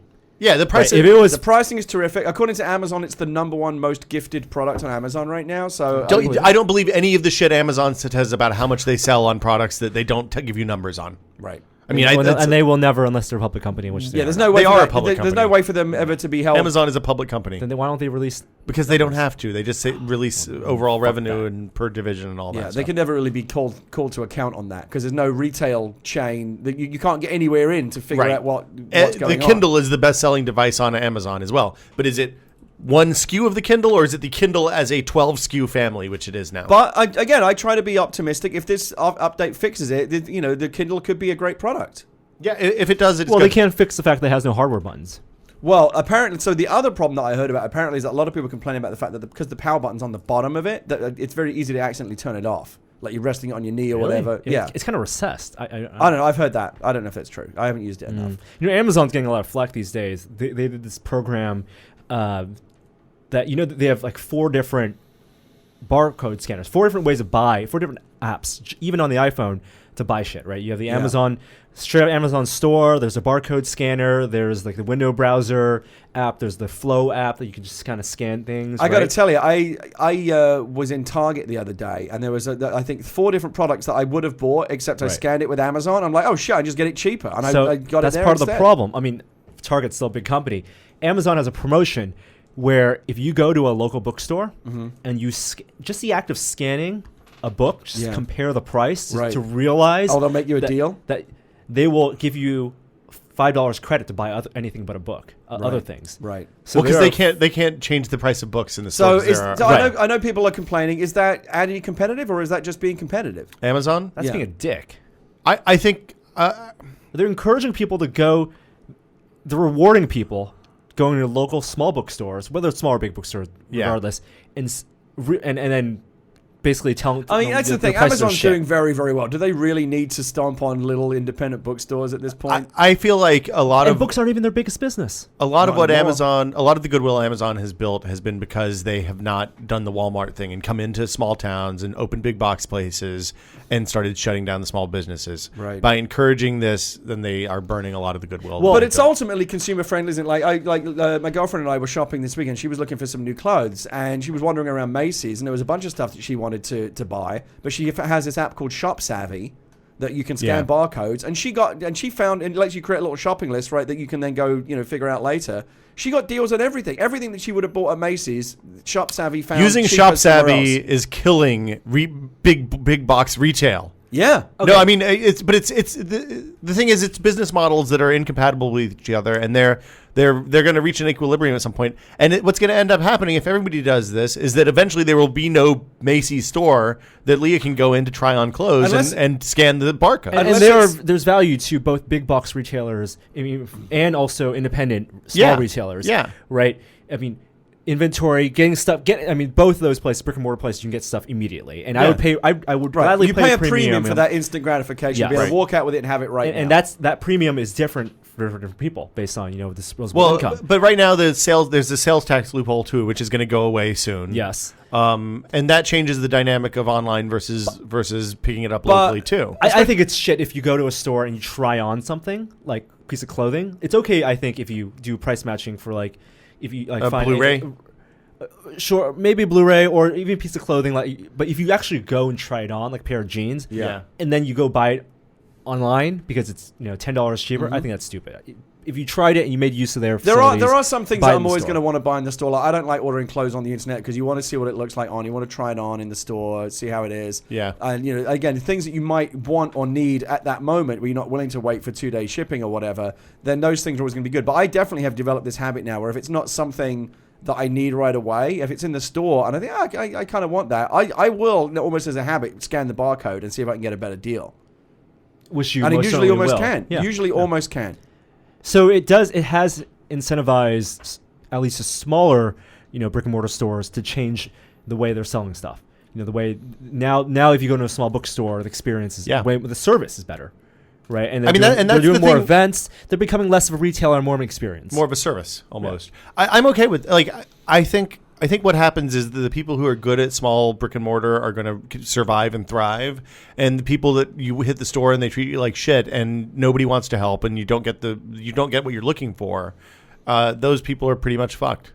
I mean, I think it's interesting because you look at like what Comcast has been doing with customer service. They've started advertising that the customer service windows are 2 hours now instead of 4 or 8 hours, right? Yeah. Like, we give Comcast a lot of shit, but they are clearly aware of the things about their business that annoy people and make them unhappy with their service, and they're moving to address them, or seem to be at least. Maybe not as fast as we might like, but something's happening. I think the small retailers have to do the same thing. They have to look and see what annoys people about their businesses, what people like about their businesses, and double down on the stuff that people like, and stop doing the things that annoy them. I don't have a problem scanning products in Macy's or Target or whatever. Macy's, Target, Amazon, they're all equally evil. But I think if I'm in a little, if I'm in a little mom and pop store, I think I'm just going to buy it. You feel guilty. Yeah, I'd feel like a dick, like the 80-year-old woman that's like run this store, like been in a family for 6 generations, and she's trying to sell me like a little knick-knack, and I'm like, hold on, spitting in her face. Amazon, 35 cents. Amazon has it for 99 cents cheaper. Yeah. Fuck you, old lady.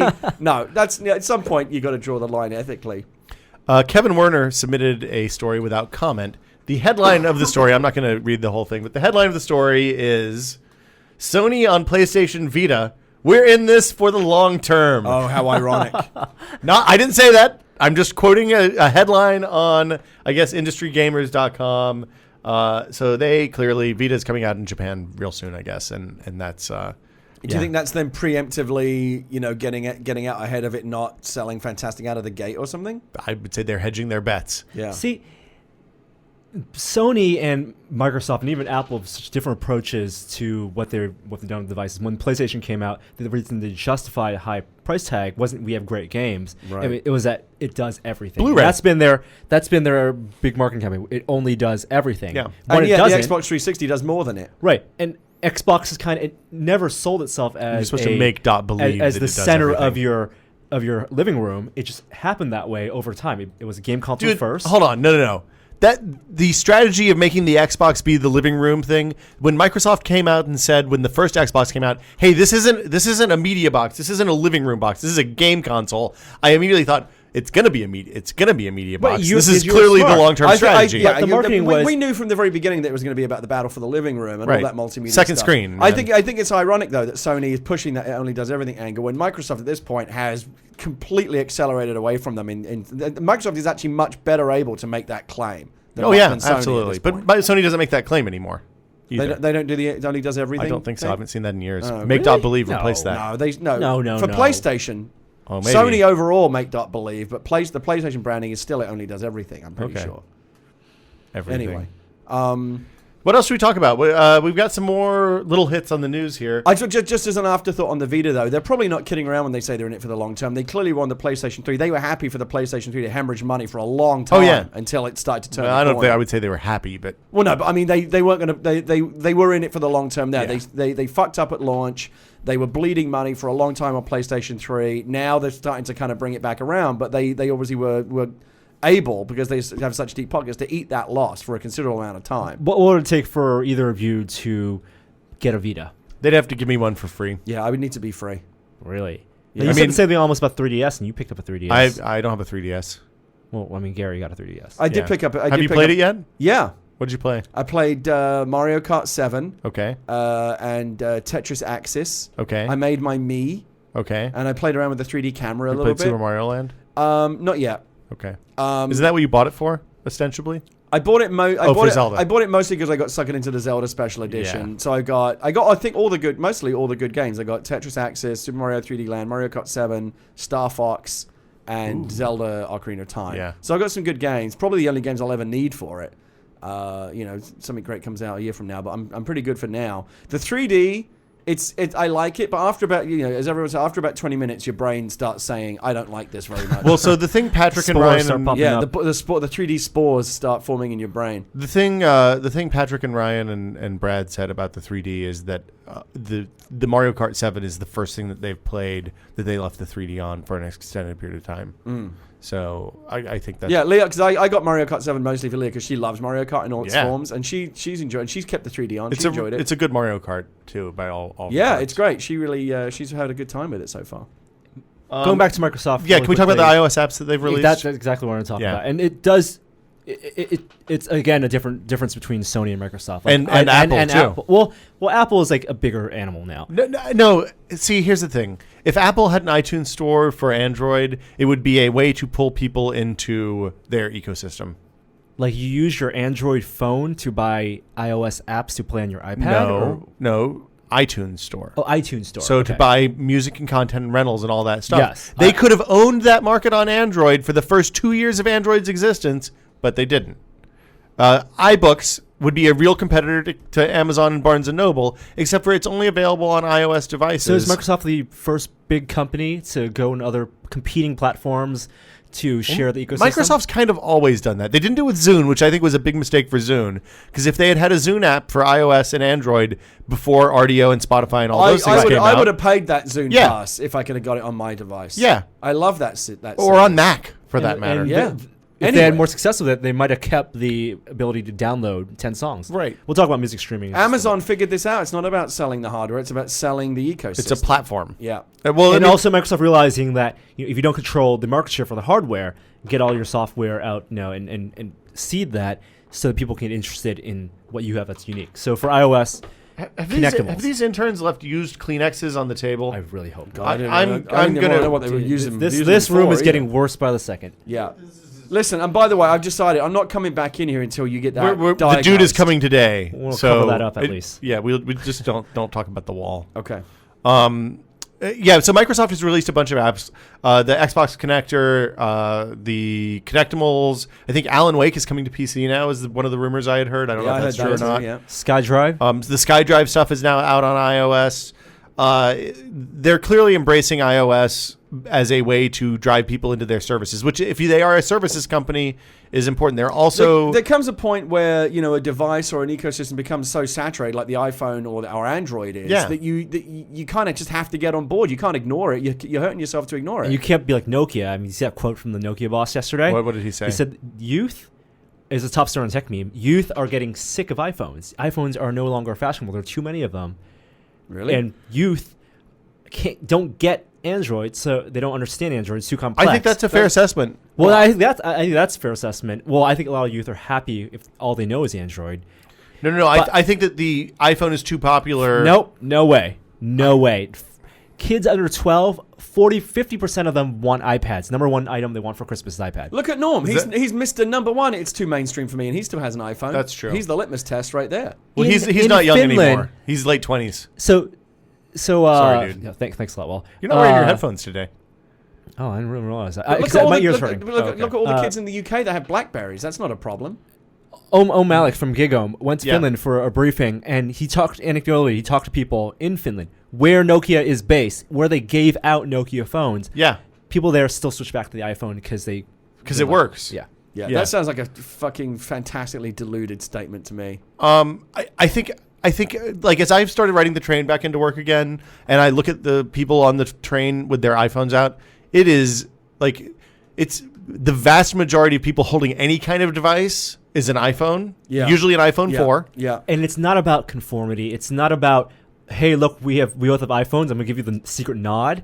No, it's because the experience for what I want to do, Well, it's I'm 'cause used to, and they've made in some many So ways let me it's get this better. right. This is the brilliant Nokia strategy: is to wait in the tall grass and let all the other platforms become so popular that everyone eventually gets sick of them, and then they pounce.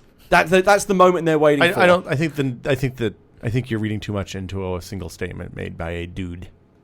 Well, again, if I had Was this a Stephen Elop statement, or was this a the other? if I was a think it's major Elop. shareholder, that is the kind of statement that would get me on the phone to my broker immediately and say, "Pull my money out of there. Well, we're Put going to it talk anywhere else." We're going to talk about the Lumia in a little bit because I spent a lot of time with the Lumia over the last week. Okay. But let's move on. Anything else you want to talk about? So the apps, Connectimals was interesting. I haven't downloaded the Xbox app for iPhone because I was on Windows Phone the last week. But have either of you tried it at all? What, the Xbox The app? Xbox app. We talked about it at the top of the show. It's great, but it needs And- it oh, needs okay. notifications. That's and the I got to entire download SkyDrive. gist.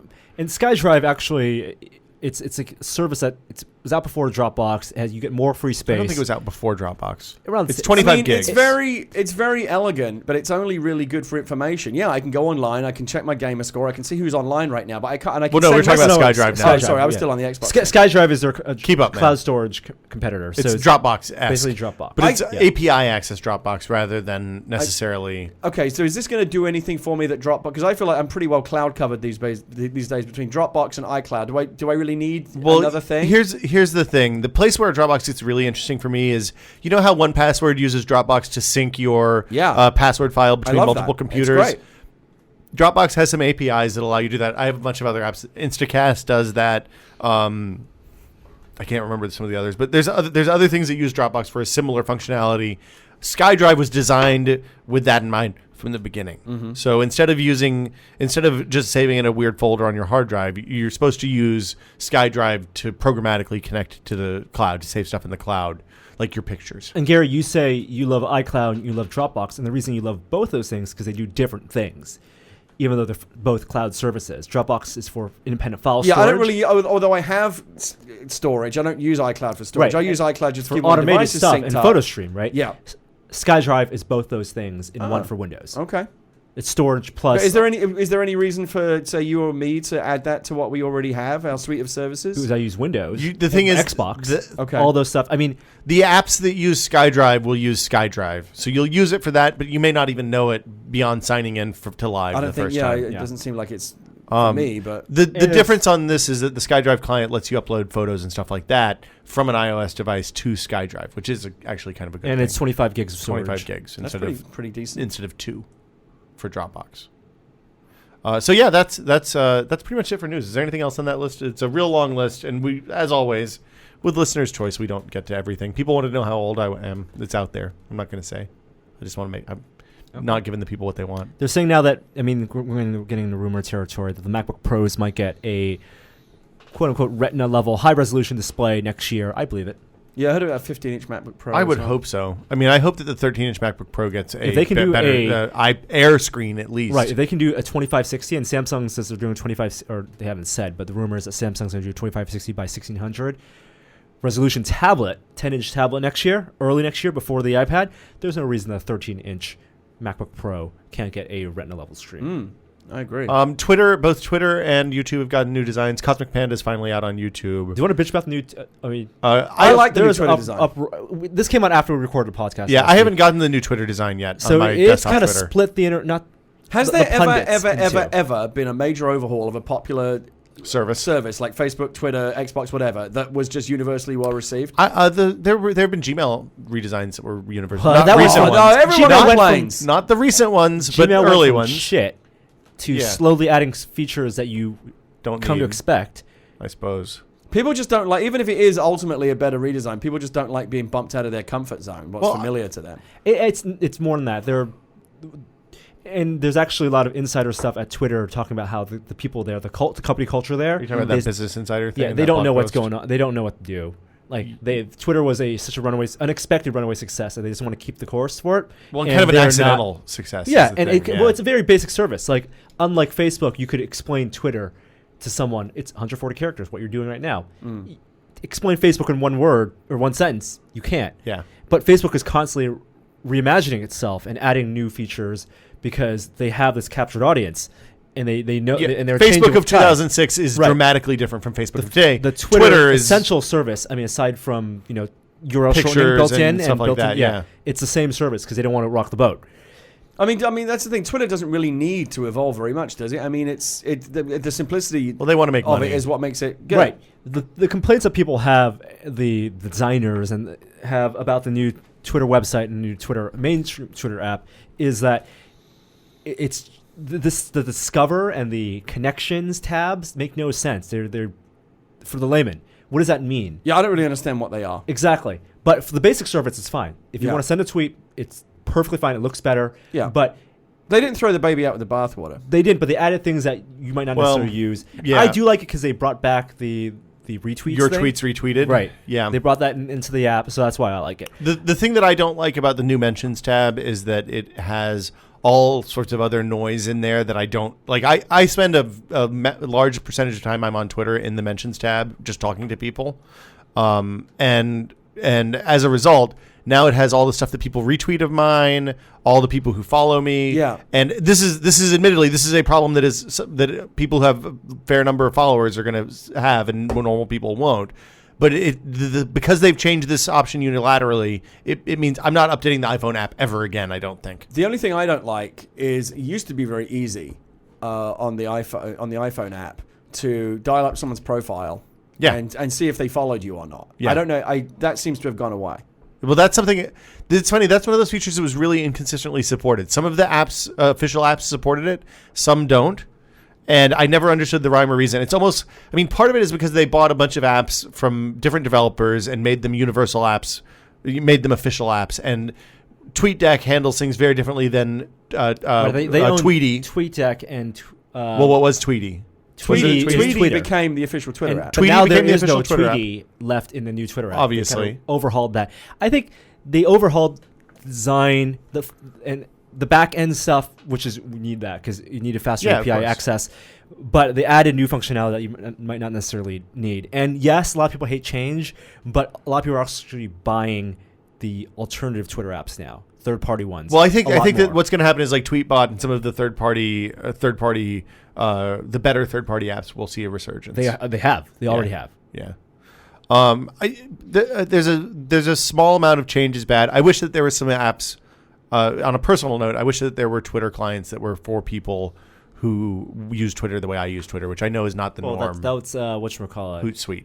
Yeah. I thought it was interesting, by the way, that iPad app, which got updated at the same time, barely changed. The iPad app only got updated because it's universal. Yeah. So the iPad UI hasn't been updated yet. But there are some tweaks. It's relatively minor. Yeah, it basically looks the same. Is that everything we wanted? Anything else? Let's see. People wanted us to talk about the VGAs, but I've never watched the VGAs and don't intend to, so I don't have anything to say there. Don't watch the VGAs. I don't want to know the discussions. I will simply say this: the VGAs, I think, are an embarrassment to the video game industry. Let's move on. Let's go into what we're testing, and then we'll talk about maybe some last minute holiday gifts because I know people are asking for that, and see if anybody has any ideas. I know I have some people to buy last minute holiday gifts for. So.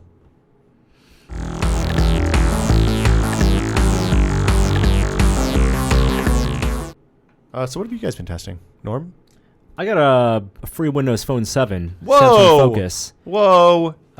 From Clout. From Clout. I killed my Clout account. Yeah. Have you killed your Clout account yet? No, Gary? Leah's killed hers, and I'm thinking about killing mine. I really wish that I had it live when all the Men in Black 3 trailer stuff came out because I think I would have instantly rated real high on Men in Black 3. Which would be really funny. Every week there seems to be another story about how Clout fucks with your privacy and is evil, and I don't think it's evil. The metrics make no sense. That's the big problem. There's this other thing, Cred, which is now like, but it's dumb too. Yeah, it is dumb, and it was broken when I tried to sign up for that. So I fuck those guys. I don't need a service telling me how to better engage with people. Yeah, but I mean that's not the thing. It is ultimately pointless. Well, what I would like to know is the stuff. Actually, this is the stuff I get from ThinkUp. So I set up a ThinkUp install. I don't know if you're still using that, Norm, but I check on it occasionally.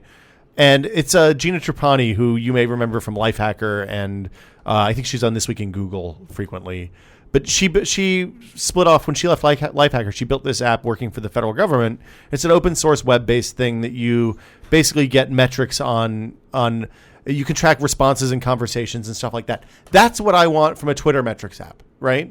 I want to know how many people responded to this question, how many people clicked on this link, and that kind of stuff to see what people are interested in, not how popular I am. Right. And the problem is with clout, you don't get you get all this true reach and fucking... It's all real arbitrary. It's all voodoo. I can't look at that and glean anything like, oh, that's the kind of thing my followers are interested in. I should tweet more things like that. There's nothing, they don't drill down in a way that makes it useful for me. Because here's the thing, it's not meant to be useful to you. It's meant to be useful to the companies they're going to sell your information to so they can market shit to you. Yep. Right.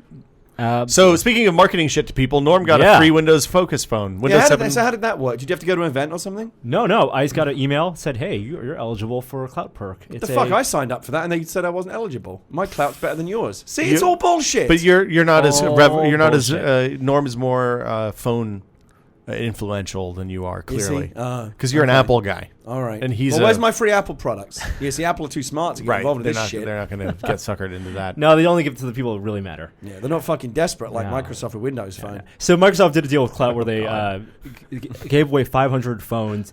Samsung Focuses, the first generation Focus, not even the new Focus S, which I think if they want people, it's so stupid because the reason they sent me the email was because I'm theoretically influential in technology, one of their categories. Theoretically. Right, theoretically.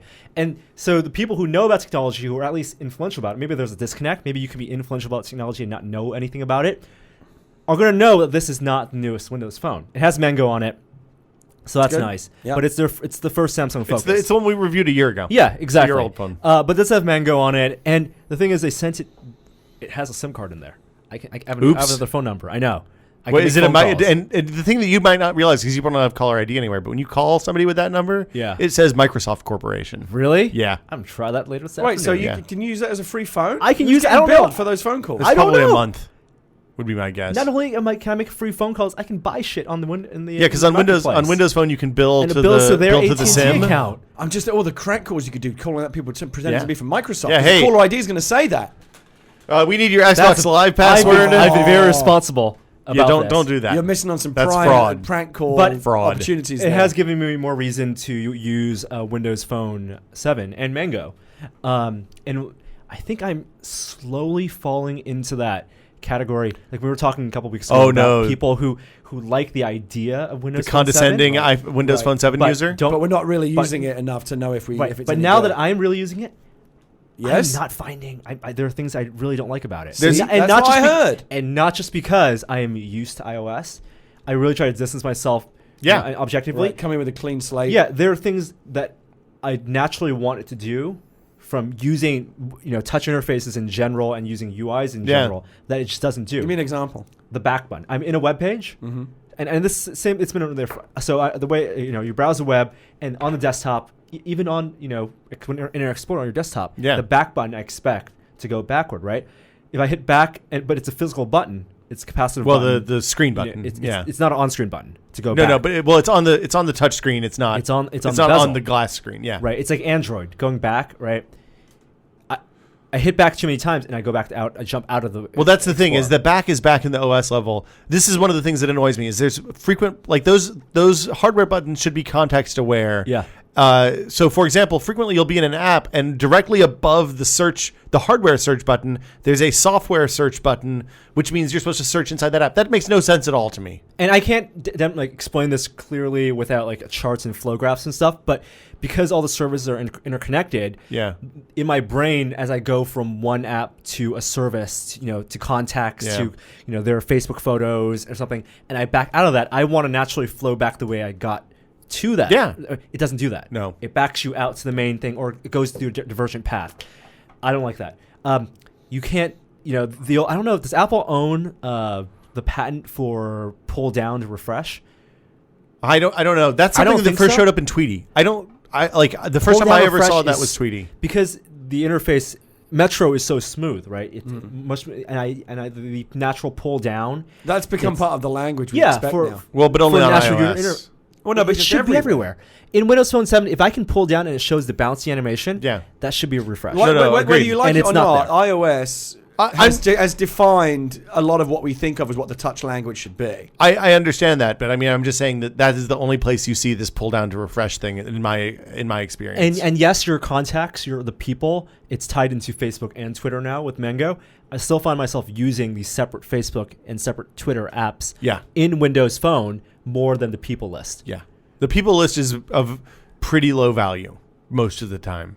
The only time it's good is when you're trying to call someone or if you want to see specific status. So there's like if little I want to things- see your last status update, it's really good, which sometimes is hard to find in the Twitter app. You have to use search or whatever. There's a bunch of little stuff. The multitasking implementation is still super janky. I had completely forgotten that you could hold down the back button to go to the quick launch menu, and that returns you to the current state of even some non-multitasking apps. But like just multitasking in general doesn't work very well on that platform. What's your prognosis for Windows Phone 7 in 2012? Because that's when the big push is going to come. I think it's probably going to take a pretty large chunk of Android. I think their target should be Android. I don't think they're going to pull people off of iOS. Why is- And why when you is say that? Android, you mean the $99 phones. I think the cheap, the heroes and not heroes, The kin that could have been. I mean, I guess yeah. that's true because the model is more analogous to the Android model. I'm going to be a lot of it. Bunch of different hardware partners with a flagship hardware partner, able to put it on relatively low end phones, cheap phones. Yeah, exactly. Yeah. Exactly. Yeah. And I think, again, when people pick up the two and compare, in terms of what's going to sell you that phone in the store, the Windows Phone 7, like I said, the flaws may become evident after the fact, but don't underestimate the sizzle factor of, everyone loves Windows Phone 7 when they first see it. It's so pretty and elegant. Android is anything Responsive. but. Yeah. And I have to say, the things that I do love about Windows Phone are really good. The keyboard is best in class. Like, there is no competition for the keyboard. The iOS keyboard is shit compared to it. Yeah, when I was the typing, Android I keyboard was is typing on shit the Lumia compared to keyboard. it. It was really nice. Right. And the nice thing about it is one of the reasons I think that the Android phones are getting bigger is because the Android keyboard actually does benefit from scaling up. It makes it Right. easier to use. Right. The Microsoft keyboard on the Lumia, which is a 3.7-inch screen, is just as usable as it is on the Focus or one of the bigger I screen agree. phones. It's great. That home screen, the live tiles, I wish that more third-party apps took advantage of that. That stuff is fantastic, though. it doesn't even need to be animated that much. It just needs to show useful information. Just Numbers. next appointment.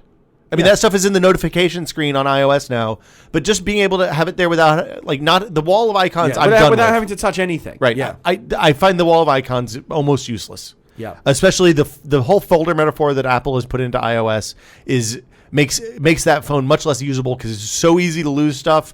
And once you lose an app in a folder, it's Kinda the only ironic, way to find the it. folder metaphor, because iOS is one of the first OSs that got rid of file structure. See, Apple Yeah. Apple just hired this amateur app, this UI designer. Did you see this guy who put up a bunch of YouTube videos of iOS I didn't see that. concepts Yeah. for how to make Intern dude. iOS better? Yeah. And Apple hired him because they loved his ideas. to improve notifications. Yeah. I think that's the challenge for the next version of iOS is to figure out what to do with the wall of apps, figure out how to get ambient data in a way that normal people can use, and figure out how to organize apps There are on little that phone. simple touches that I wish they would improve. Like, for example, if my calendar Yeah. can tell me the date, Yeah.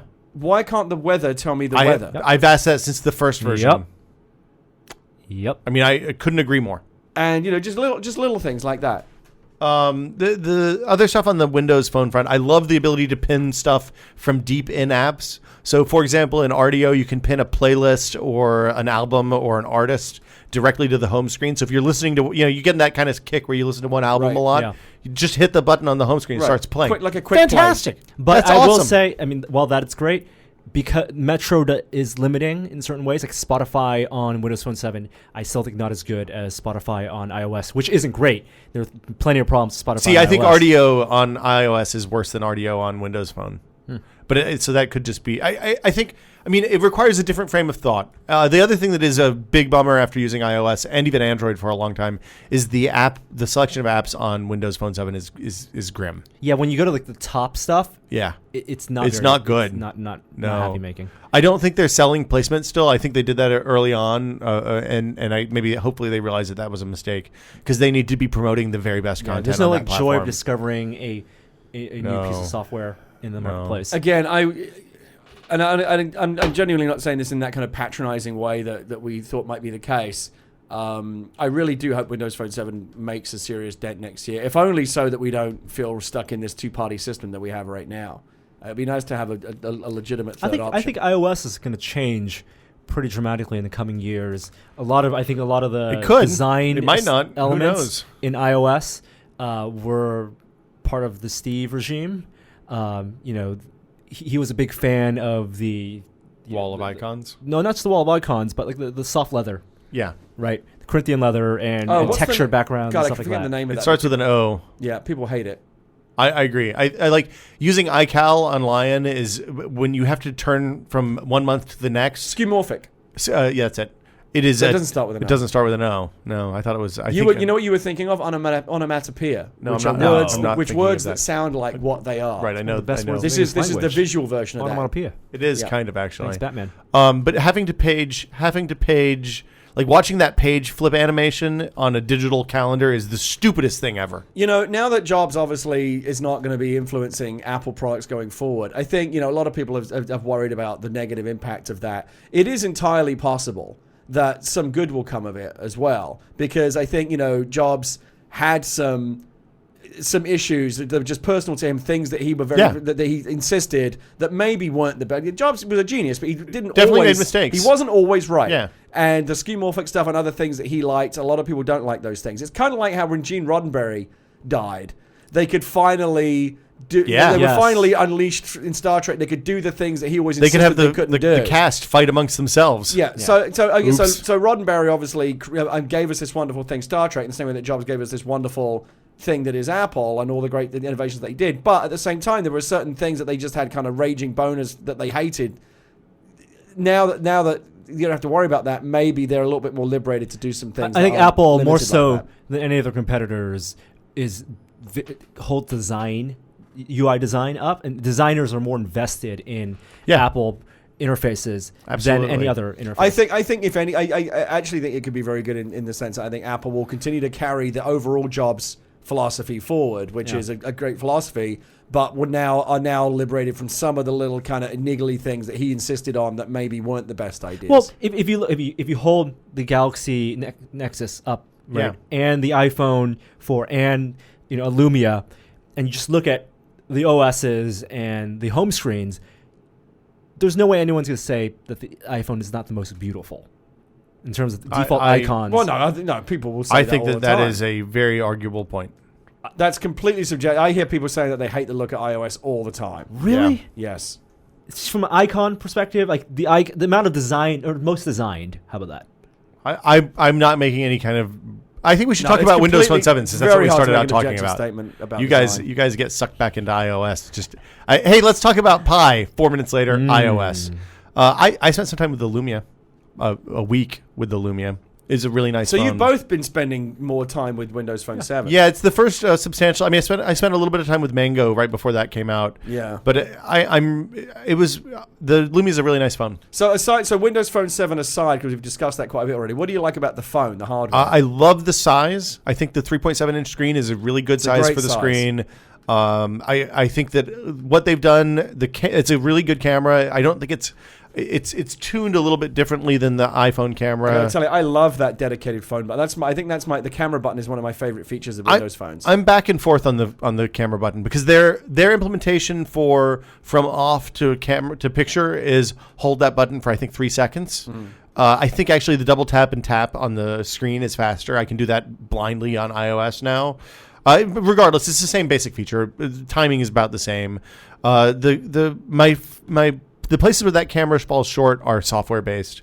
It's a little awkward to use compared to like they do a really nice job exposing a ton of features that are relegated to third party apps on iOS and even on Android to a lesser extent. But the implementation for that stuff is real awkward, and it's a little bit hard to change. But that again, that's a software problem.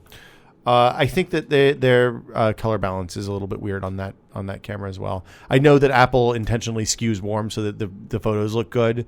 I don't necessarily think that. Yeah, as a guy who's using that phone to take snapshots and not art photography, I kind of feel like that's okay. It's the hardware is phenomenal though. They like really nice job all around. I also have to say I really hate that there's not a unified standard for headphone microphone across all platforms. What do you mean? Single jack headphone and yeah, the 3-pole microphone headphone, the headset jack that's on phones. There's 2 different standards for it. One is really? iPhone and almost everything else, and the other is Nokia and sometimes Samsung Oh wait, so phones. if I take like some white iPhone buds and put them Your in a microphone, they won't work. The headphone works, but the microphone doesn't. Oh, that's annoying. Is fucking well. In fairness, I think Nokia did this first. I think it's everybody else has followed on. You kind of expect that something that basic to be universal. You have to pick the market leader and go with that. I think Right. Nokia has to let their thing go. But, Right. I'm really excited. The big question for me on Windows Phone is what happens next year. Like, is the next major update scheduled? I think in the summertime. Is that right? I can't remember what it's called, but it's no, Ango they have again. an Apollo update that's Well, Apollo's small, Yes, right? exactly. Apollo's a Nodo type update.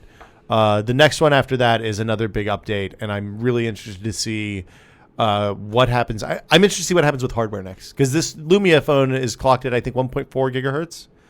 Same basic CPU as in the other phones, but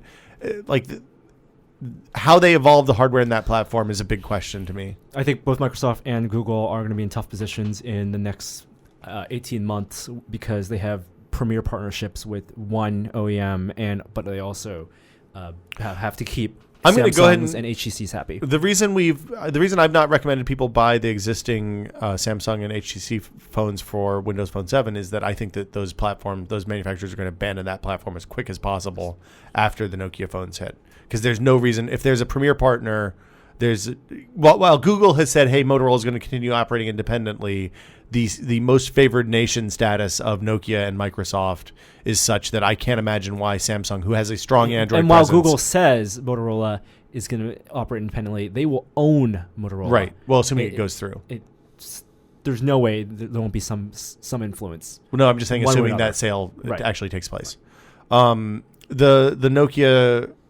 The only reason Samsung and HTC would keep on Windows Phone 7 is in case it turns out to be hedging their bets in case the platform takes off and becomes a significant portion of market share. They'll want to have a piece of that action. I'm going to be as much as I don't typically get excited about CES. I am interested to see what the Windows Phone 7 family is going to look like, because presumably they're going to roll out the big US offerings. I think that's going to happen at CTIA probably. okay. Mobile World Congress or CTIA. Okay. Yeah, it may be that Ballmer has something on stage and holds up and maybe brings Stephen Is Neal off or CES something just going to out. be another bunch of fucking 3D TVs? I'm afraid it is. Ugh. Looking at the briefings that we're getting, it's looking pretty 3D heavy. There's a lot of glasses-free 3D this year. Bored. Yeah, I thanks, Gary. A lot of camera stuff. All right. I'm excited for camera stuff. You just I bought know a you camera. Other stuff, tested the lighted Kindle covers, $60 ones. I think that they are dramatically overpriced for what they are, And but yet they're quite completely nice. sold out. Talk Yeah. about the 1%. What?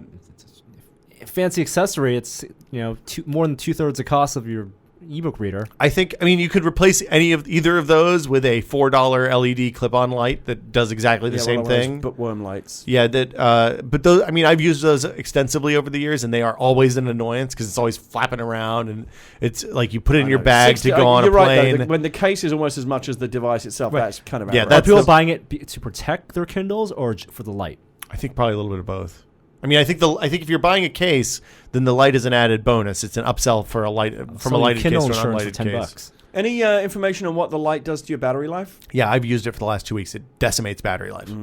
So instead of charging once a month, you charge every week, probably maybe every other week if you're depending on how much you. It's difficult. It's one of those things that's difficult to judge because you don't use that and just leave it on all the time. You flip through 30 pages and then you go to sleep or whatever. With the Leah's light come up on. with a system where in daylight she reads her Kindle, and when she's in bed at night reading on a reading, she just uses the phone. Yeah, I can see that. I do like, as somebody who reads and travels a fair amount, I like having a reading light with me everywhere, and having one of those bookworm lights that always turns on in the bag and runs the batteries down. Do you like having someone tuck you in also? I like being tucked in. Okay. I wish there was a tuck-in service at fancy hotels. That would be really nice.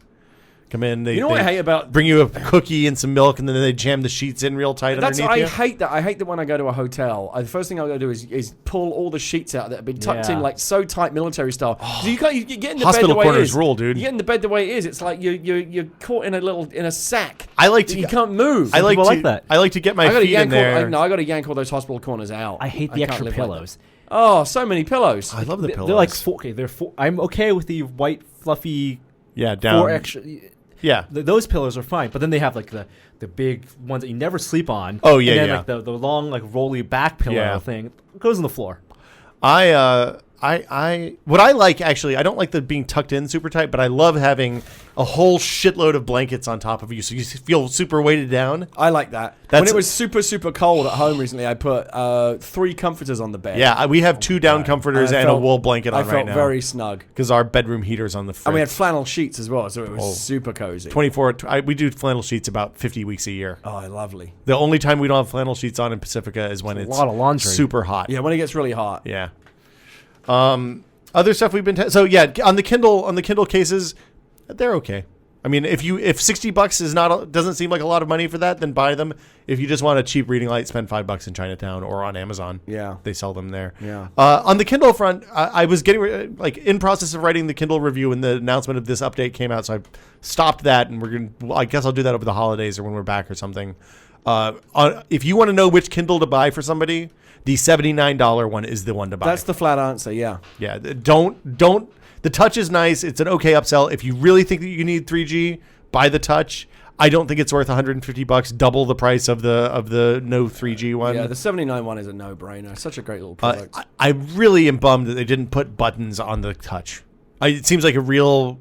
I mean, the Nook Simple Touch did that. I think not having the turn buttons is a big mistake because the Touch turning is not like it's because of the way it senses fatness. Like I was on the train this morning with a glove on, and that didn't sense, even though technically it should, just because they were filtering that out because the finger seemed too big or something. For all my talk about how touch is the language now and buttons feel weird, actually the button version of the Kindle is preferable to me. It's much better. Yeah. It's on the Touch version. It's too easy to accidentally double tap and move forward 3 pages. It's because it's not very responsive. It's kind of sluggish. It's not very, like you said, it's not very accurate. It's a touch. I'd rather have buttons than touch that doesn't work very well. Well, the Touch works fine. The problem I have is actually me. I mean, it's that I think I got close enough to trigger it and I didn't. And then I do it again, then it blasts the 2 pages. It's partly a responsiveness thing, you're right. But partly it's just the stuff that they do to keep the accidental brushes that plague the Simple Touch from turning the page, make it dopey sometimes. Plus, I like the super slim form factor of the $79 model. Yeah, it's lighter, it's smaller. The Touch is a little bulkier. The one thing I would say is that with the case on, the Touch is much better. Oh, okay. Because the case makes the buttons a little bit hard to press on the $79 one. And there's more bezel to hold on to, so you don't accidentally tap the screen. Well, the case kind of solves the bezel problem. And that's for the Touch. Oh, for the Touch, yeah. When is this Fire update coming out? Have they said anything? I think next about week is what they said. Okay, so in time for Christmas. I'll probably take it with me when I go home at Christmas. Be interested to see how much that fixes things. I mean, they can't fix the no home button and the no volume buttons. Right. That remains the dumbest thing ever. Right. It's better to give the gift of Kindle or a Kindle case. I think the Kindle case, if you know somebody who's already bought the $79 Kindle, the Kindle case is kind of a nice gift. It's a nice gift because, again, you feel kind of stupid spending $60 for the case, but I'll happily accept one as a gift. Exactly. Yeah. That's something they would buy themselves. Yeah. Except, like I said, they're totally sold out. Well, they ship in like 4 days now, right? Oh, or they do? like that. Okay. For a while, you couldn't get them. It's real hard to justify $60 for that. The leather is nice. I wish they had a polycarbonate version that was cheaper. Yeah, I hear you. Other stuff. We've been testing a bunch of headsets. Those videos are going to go up late this week or early next. The Sennheiser one's on deck. The Sennheiser Xbox headset, the new one that they just released a few weeks ago, is coming out. I'm testing that right now. It's pretty good. I can't remember the model number off the top of my head. Maybe Norm can fact check me while he's on this laptop over there. The Logitech G930, which is a wireless PC headset. Really, really surprisingly good. Did you try that last night? I played StarCraft last night. It's really good. It's really nice. And it's reasonably priced. It's like $130, which for wireless. So if you're looking for quiet sound solutions for your living room situation, Yeah. pretty good for that. And you get the microphone stuff too, Great. which is unusual on wireless headsets for PC. I guess that's it. Oh, devastatingexplosions.com. Have you seen this? Great website. Yeah. Yeah, you It's just- an Old Spice website. Yeah. Yeah. I thought it was funny, though. A lot of fun. Very satisfying. Other things of note, Humble Indie Bundle is out right now. This year's is fantastic. It's one of the Bit Trip games. I think it's Runner. It's Super Meat Boy. It's the I can't remember the names of the other games. It's worth it for Super Meat Boy alone. There's How much is it? It's whatever you want to pay. Okay. And the thing you want to do is beat the average price. So then you get the other Move two up bonus the games. average price. Yeah, That's a good idea. So they tell you what the current average price is. I think so. That's another nice way to handle it. I like that. Yeah. Well, and the nice thing about the Humble Indie Bundle is Use that market forces. So what are the games on the Humble? I'm opening up the page right now. Yeah, there's so many of these bundles. I mean, there's the indie game bundle. There's the Mac bundle thing. Okay, so it's Cave Story Plus, gratuitous space battles. I haven't played that. Cave Story Plus is supposed to be pretty good. It's the thing that was a DSi game, the only good DSi downloadable game. Oh, okay. They released it on PC. It's out on WiiWare, I think, too now. All right. Jamestown, which is a shmup kind of thing. Is that a word?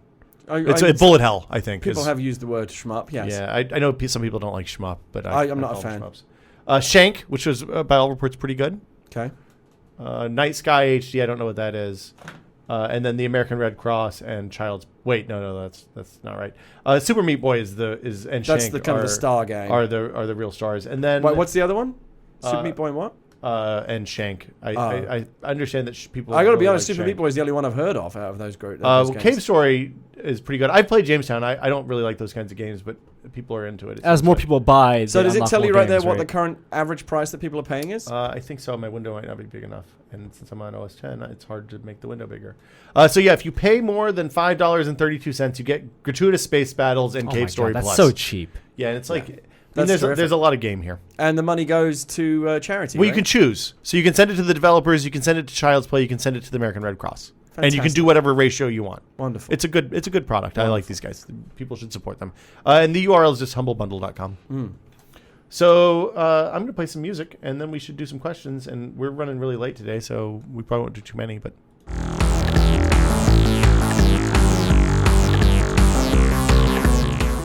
if you have questions, it's podcast@tested.com. You know, I didn't realize it, but the Bombcast guys were kind of bummed that we got podcast@tested.com and they use Bombcast at giantbomb.com because we all share. We're all in Google Apps, so we all. Thanks a lot, Will. Yeah. What? I'm saying. What? Thanks for getting it for us. Oh, hey, man. I just did it. I looking didn't out. ask. Yeah. We are taking questions. If you have them, record them in audio, listen to them. Make sure they're audible. We got a couple this week that are just dead air. It All seems you like. got to do is listen to them before Well, you send them. It's not difficult. It's hard to do. I mean, audio stuff is it's a little not. tricky. It's not difficult You to should listen send a to it question in, back Gary. and see if it's okay. No, that's true. That's true. I'm going to play the first question, though. I think this was... let me find the one that I wanted to run. I think this is it. I didn't... Again, I forgot to rename them, so here we go. Hey, Will, Norm, Gary. This is HT Gold from Arlington, Virginia. A little bit of hometown trivia is when I was back in high school in the 90s, we still bussed students from around the county. So take that for what it is. And I don't really have a question, but more of a warning for you guys. You know, you're talking about playing PC games on your big TVs now. I've been doing it for a couple years now, and it's awesome. But every once in a while, you hit a game that does not scale the UI and specifically the text correctly. This was a problem with Dragon Age, and now most recently the Old Republic game. I beta tested last month, and the text in that is excruciatingly small. So I just wanted to warn you guys about that because it will be a problem until somebody's, eventually will release a patch, a third-party patch or something like that. And also, I heard you guys talking about TweetDeck last week, and I was surprised. I know you guys love some Chrome, to hear that none of you have tried the TweetDeck Chrome app. It's vastly better than the desktop version, and I believe is all HTML5 based. So yeah, give it a shot. And thanks, guys, and keep on testing. I actually did use the TweetDeck Chrome app when it first came out. Yeah, I used it on a Chromebook, and it was terrible. Yeah, maybe it's better. And it was shit at launch. Maybe they've improved it. I'll I hated I'll it. check it out. Yeah. We got a couple of recommendations. Maybe it's better these days. The UI scaling thing is actually a real problem. It's no different than it is really on a 1920 by 1080 TV, though. One of the tricks you can do to make that stuff size up is sometimes they tie into the DPI settings in Windows. Yeah. So you can increase the DPI setting in Windows, and to find that, just go to the control panel and search for DPI, and it pops right up. One thing you Increasingly tweeted about games- this week that I was very excited about is that Steam big picture mode. That's Oh my great. God! So here's the thing. I think Steam Can't wait for that. or Valve should partner with developers and say, have big picture mode optimization, because they're doing it for their games, right? And it's something that like certification for Windows games for Windows could have done, right? If games for Windows had a lot of things like your games had to support gamepads and had to have like easy installs and stuff like that. It'd be really easy to help tell developers to add big picture mode. Honestly, it doesn't even have to be something that developers have to do. It's just games that support gamepads and big picture they just put a filter on that, so you can search by that like you can by supports controller and all the other stuff. Great idea. I'd also love to see a split screen co-op option for that, or a two-player same screen co-op. But I don't think that's. I mean, I know I'm the only person in the world that likes that. But we were playing Trine 2. I was playing Trine 2 the other day, and I'd love to play that on a big split TV screen. with. Even on a I'm not talking about split screen. I mean same screen, like Bomberman or something like that, or Lego or whatever. Right. I see that Sony, by the way, I don't know if you've tested them yet. I see that Sony now is selling those 3D monitors that let two people see different versions of the image. PSP XL. Yeah, we did that. Oh, you weren't here when we talked about that. Yeah, we did that a few weeks ago. It's interesting, but there's a bad ghosting between players. Oh, okay. It works. So it works. It was pretty crazy. I mean, it's neat. Yeah. But they need to have higher refresh rate TVs in order for it to be really awesome. Also kind of expensive for that size TV. Yeah, it's crazy expensive for that size TV. The other part, his question, which I don't remember now. Did he have a question at the end?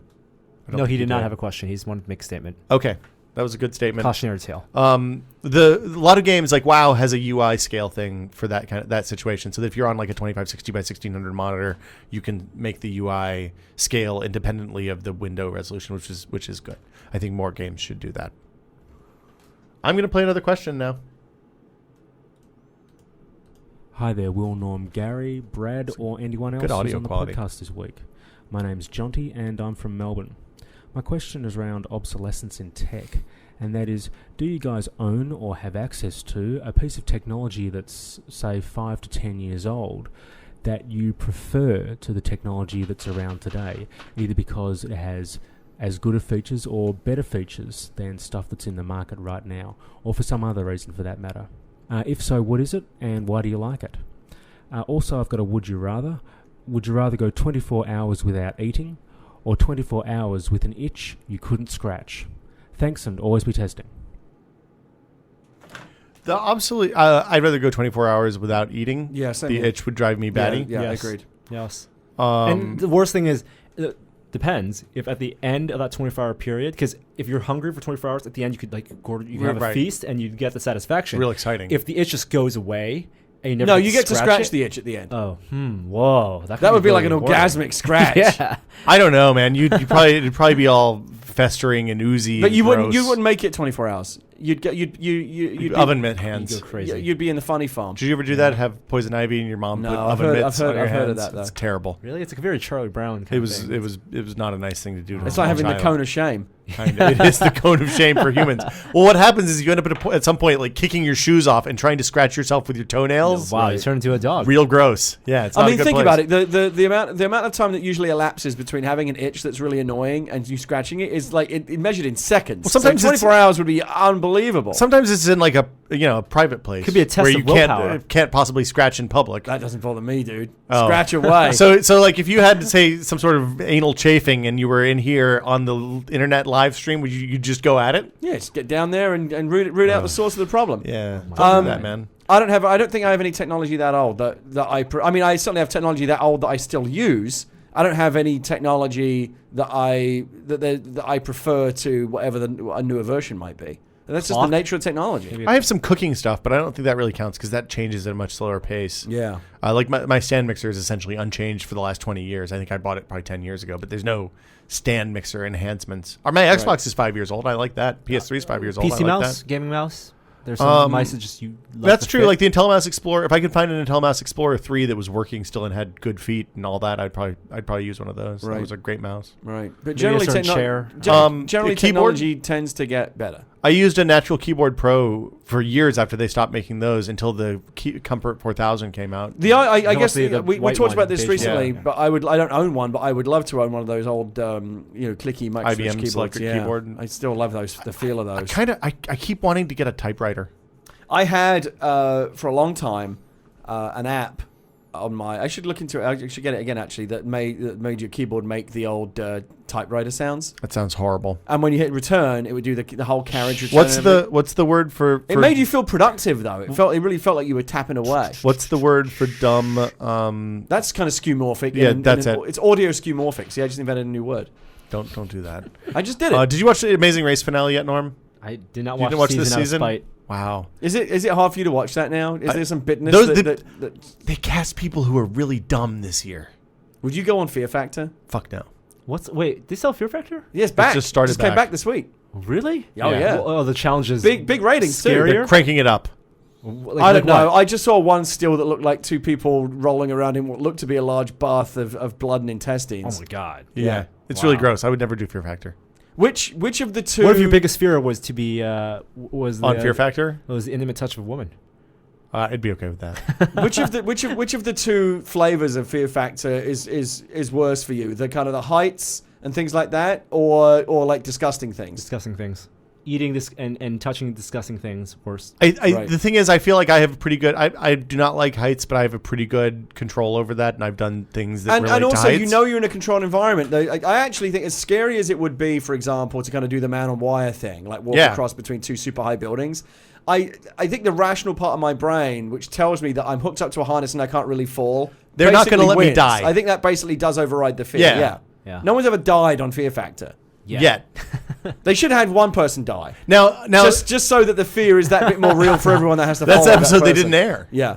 Now, like when you take a look at like Real World Road Rules Challenge and that kind of stuff, where they take them to some third world country and then do crazy high wire stuff. You know what I would that do? seems more dangerous. Here's what I would do if I was Joe Rogan, if I was on Fear Factor. Oh, is he hosting it again? Yeah. Oh, I awesome. would say to the contestants, even though no one has actually ever really died, I would say, you know what, we never aired it, but someone actually did the reason die we doing stopped making it before. on this, we actually it was very difficult to get this stunt back on the show. We had to retire it for many years because somebody did really die once doing this, just to implant extra fear. Because that's all that you. That's all you need. That's the show that they used to do things like had the icy pool where people had to swim and get flags and then come back out, but it was all covered and stuff. I've never really No. watched more than clips of it, but it seems that they seem to be either the really gross type things or things where they make you kind Pit of walk full of across. spiders, Yeah. pit full of snakes, badgers and shit. Yeah, I think you're right. I would rather do the Heights. heights and things like that. Yeah, than, Plus, you'd be proud of that. and the stunt type things Yeah. because that's exhilarating and cool. But I couldn't do the thing where like they put your head in a box of insects or I could disgusting do things that. like that.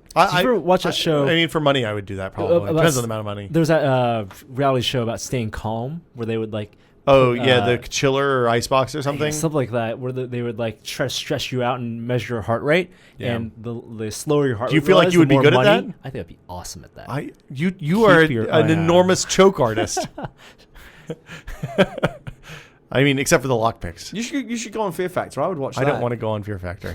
It's not enough money is the problem with Fear Factor. Isn't it Like, enough money? I don't know if it is now, but before it was like $30,000. And I mean, that's a lot of money, but you're going to pay half of it to taxes. And at the end, like $15,000 doesn't even buy a car. So why would I eat millions of bugs or whatever? I it used is to you know have Joe do? Rogan back in the day. If I had maintained that friendship, I probably could have got you on. Oh well. Too bad.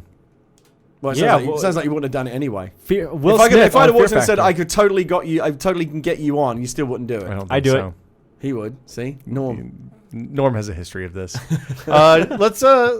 We did 2 questions, right? Yeah, did that's do 2 enough. questions. Yeah, let's roll on. I might save questions for next week. We got to have some. Yeah, we'll do a lot of questions next week while Norm's here, and then of course let's do some fake out. Well, hold on.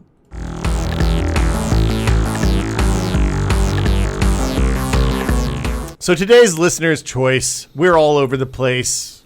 Show has come to an end, unfortunately, but we'll be around next week, or someone will maybe, or definitely the week after. For Norman Chan and Gary Whitta, thank you guys for coming. As always, it's always a pleasure, and we'll be back next week with more. Well, maybe, I guess. Maybe. Are we going to commit? Yeah, commit.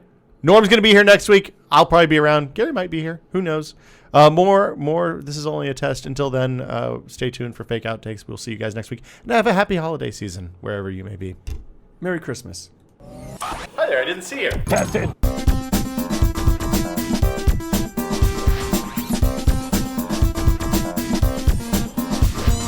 I like fruit, and I like being a ninja, and this game is for me because it's called Fruit Ninja.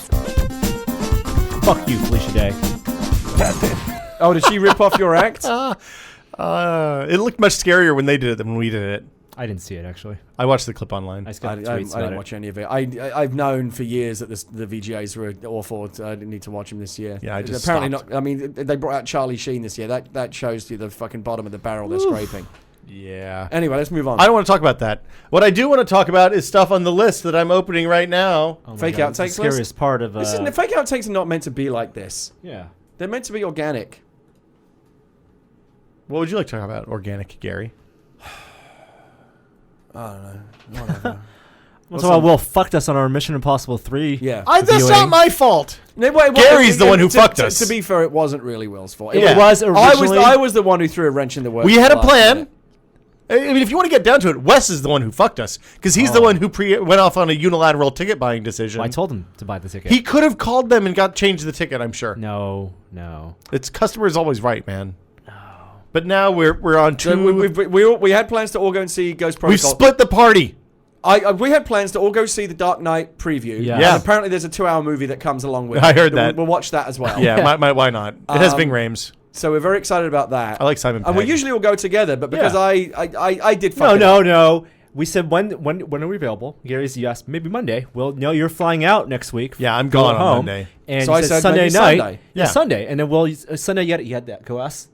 I wanted to make sure that she was going to be okay with it because I didn't Exactly. want to leave her to pack by Right. herself. And so Sunday night because then you're I gonna get pack. fucked. And And then then I we could said no a longer go matinee Sunday showing. afternoon, but you went ahead and bought tickets for Sunday afternoon anyway. And you Well, hadn't already bought them. I You had went and did it not. after I told you But I couldn't go. but I So you told- kind of locked yourself out of But this. I told Wes we'd go, and he bought tickets, so he didn't want to leave. So what we're getting at is everybody's the asshole but me. No, but it's me. Gonna be, it's gonna No, be you're the fun. asshole. No. You and Wes will go, and then me and Yeah. Will will see a later You guys show. can have your little We can date. all compare. It'll be cute. And honestly, it'll be easier for us to get good seats because it's only 2 groups at a time, 2 people at a time. That's not true. looking for 4 seats at IMAX. Because IMAX, you got to get the good seats. At least it's not 3D IMAX, so it'll be a little bit less crucial that you be like third row from the top. Thank in the God center. for Brad Bird and Chris Nolan keeping it real with some I love 2D these guys. movies. Just the giant screens. Is Well, Ghost they're- Protocol IMAX too? Yeah, the whole thing is not IMAX. not the whole thing. Really? Not the whole thing. Just bits and pieces. Just- Oh, okay. I hope that Dubai shit Dubai is, shit is IMAX. better Honestly, be I'm IMAX. I honestly more interested in the Dark Knight prologue than I am the whole the Mission Impossible movie. You know, there's a I'll- rumor. I'm I mean, sweet, I'll see both. Chris Nolan was going to shoot The Dark Knight Rises entire movie in IMAX, but it just wasn't possible Very with the cameras. difficult, yeah. Yeah, because they're just not. They're They're so big, heavy. right? And you can't shoot That's for that. bullshit. long They runs. fucking they climbed Everest with a fucking IMAX camera and filmed Sherpas, that. dude. You Sherpas. can, and you can only shoot for so long before you have to. You can't have long takes, basically. Yeah, it sucks. But I I heard don't the know. prologue is pretty spectacular. I can't wait. I'm looking. It's gonna be I like have the thing- maintained, radio silence yeah. on it. I'm my new policy on To be movies. fair, the last prologue was fucking spectacular. I don't know if they could top that. The last prologue was It amazing. sounds like they have topped it. Last prologue was amazing. Is this I had a going guy- to be featuring Bane? There was I think so. there was a guy on my Twitter who saw it and started tweeting in great detail what it was. I just unfollowed the fucker. Block. Yeah. Yeah. Bye. Yeah, features Twitter needs is a timeout.